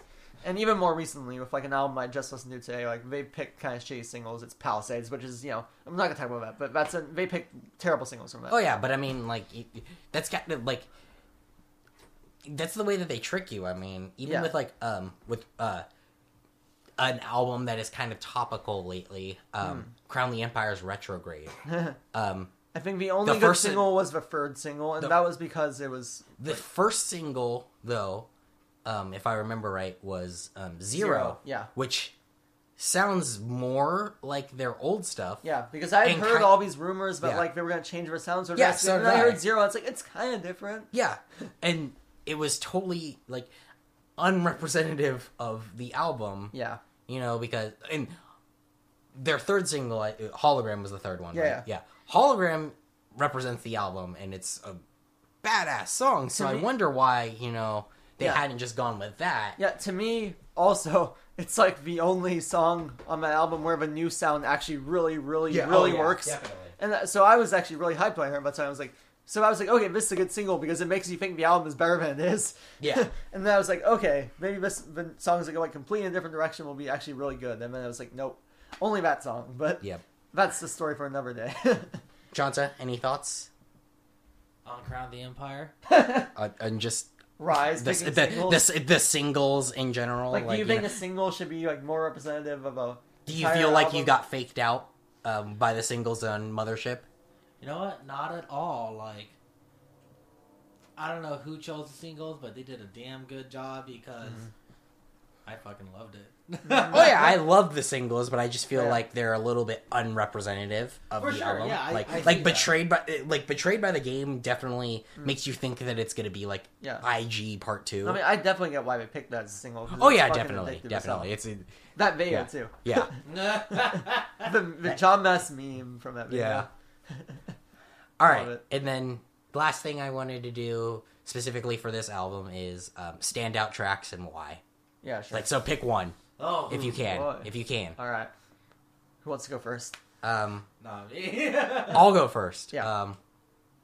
I already talked about it, but kind of. But Inspire the Liar is like, Yeah. like I said, I feel like the first part is the new version of Times New Roman, Yeah. and then it basically breaks down into Tillian fucking Fest. Tillian Fest, like it's amazing. Like, I love that song. Like, that song is so fucking hype. Like, there's a rumor going around that they're not playing anything off Mothership on this on this next tour, and if that's the case, I'm going to cry. And if they don't play Inspire the Liars, I'm going to cry. I'm sorry. Somebody tweeted at Tillian like, "Oh, what songs are you gonna play?" And he was like, "Nothing off Mothership." Fuck. Unless he was being like Yeah. sarcastic. I have a feeling. knowing Tillian. I have a feeling he was being facetious, but Yeah. I mean, he probably meant to say everything off Mothership, unless for some reason, because it's the robot with human hair versus that they do like a robot with human Oh my hair God. set, which would be absolutely killer. That would be nuts. Especially because I think it's been years and years, basically since early Johnny era that Right, they've done the that first one one. that 1 and 2 have even been played. All right. Yeah, that would And- be really interesting. Probably since early Kurt era, no, actually, I think they played an early Tillian era, Right. where they played Robot 3. Huh. So, Yeah, that'd be really interesting. Let's see. Beyond that, oh yeah, my favorite. You would think, like knowing me, I would pick like the poppiest, like Betrayed by Game. I'm gonna do like almost the exact opposite. Philosopher King. Just that whole song, like the way like John's parts are so crushing, and then it builds and builds, and then there's the huge Tillian like ending with his soaring chorus. It's absolutely amazing song. Like that is probably like top 5 DG songs. I'm being completely serious. definitely. Like, That Like, I was not expecting that at all from that band. And it's one of a few times, like, I can still say they legitimately surprised me, because I did not expect something that, like, sweeping and epic, basically. yeah. And, yeah, just phenomenal track. Chanta, do you have a do you have a pick? Okay. This one's really cheesy, but I'll explain it. I'm gonna choose Young Robot because, as you guys know, I'm a fan of like instrumentation, you know. And when that song drops, like so many things were going through my mind, and one of them was like the most appropriate use of the flute in an intro of the song. Basically, I basically wrote like an analyzing piece about it, about how, Yeah, I remember that. Yeah. and I don't know. It's probably obvious that they didn't have my analytical thoughts in mind, but if you read that piece in the Swan Posting community, it's gonna take forever to find. But If you look up Chanta's name, that'll probably make it a lot easier. Add the word flute, I don't know. yeah, that might work too. Or but- like add Young Robot to it as well, Yeah. or something. yeah, I just think it's genius that. If we find the post, we'll link it in the SoundCloud description. For sure, that's Definitely, smart. definitely. I'll try and hunt it down and do that. I just think it's really smart that they did something like that because, it is supposedly the prequel to all Yeah. of the robot songs, and nothing is more appropriate than the sound of a fluttering flute, you know, especially with like the history of flute Yeah. usage, you know. Did you actually hear the demo for that? I did not know. That flute part was written on guitar. Oh, She transcribed that to a flute and played it. Yeah. That's fucking yeah. hardcore. Yeah, it's for. I'll show you after we're done, but it's super dope. Hell yeah. That's awesome. All right, well, any final words on DGD's Mothership? Alex is thinking of a pun, guys. I'm probably gonna have to edit out the silence. We're probably gonna... No, honestly, just like this album, like I said, to me is the best distillation I think of this band, and like they've had such an amazing career leading up to this point, and full of twists and turns, and this really feels like it's sort of a natural, like, not end point, but it's the point that, like, it seems like they were always destined to lead up to, where they've had all these different shifts in sound, and now they kind of tied it all together in this album. And I know that you misstepped when you were saying end point, but if they decided that this was the last one, I'd be satisfied. I'd be perfectly satisfied. This, yeah. I think that this is the perfect culmination of their entire sound over the last 11 years at the time that it was written and released, and it's just absolutely beautiful. And yep. They're bigger than ever too. It's amazing. Yeah, I'm glad that it came out when it did, because I think if they had released this album, let's say years ago, let's say around DBM2 era, and DBM2 had been as like just amazeballs as a culmination as Mothership is, I think they would have broken up after Johnny left, like they had planned on. And if they tried to revive themselves, would never have been able to top it. Chanta, any last thoughts? I think it's time we board the mothership and take off for some saw. Yeah. It is about time. Yeah. It is about time. I'm very glad the band didn't break up after Happiness, and they had all the other albums to come after. But I'll say that much. Definitely. All right. So, final thoughts on the podcast. Thank you all for listening, I guess. I just want to say really quickly, thank you again to Bradley and the New Fury, just for everything you've done for my writing career, and just thank you for hosting this podcast in general. Thank you for supporting local music and up-and-coming artists and just music writers like myself. Thank you. Thank you. Totally unrelated podcast, but Sleepycast, for inspiring me to actually want to do a podcast. Awesome.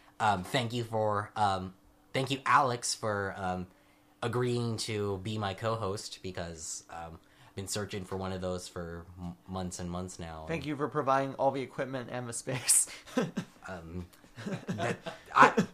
I'm like the David Lee Roth of this podcast. If you guys don't know the history, yeah, Van Halen only let David Lee Roth sing because he had a PA. Oh my god, that's funny. But and last but not least, I'm gonna let you guys have final thoughts. But thank you to each and every one of you who listened, especially if you listened all the way through this, because my god, like, we rambled a lot. Thank you. I probably won't listen all the way through this, and I'm the one editing it. Oh, and of course, we were just about to forget. Thank you for Chanta for joining us on our inaugural episode. For sure, man. Thank you for having me on this. I think it's 7 days before the inauguration of God Emperor Trump. Oh boy. Oh dear. So this is our inauguration. Yeah. Woo! On that note. On that note, Chanta, final thoughts if you have any.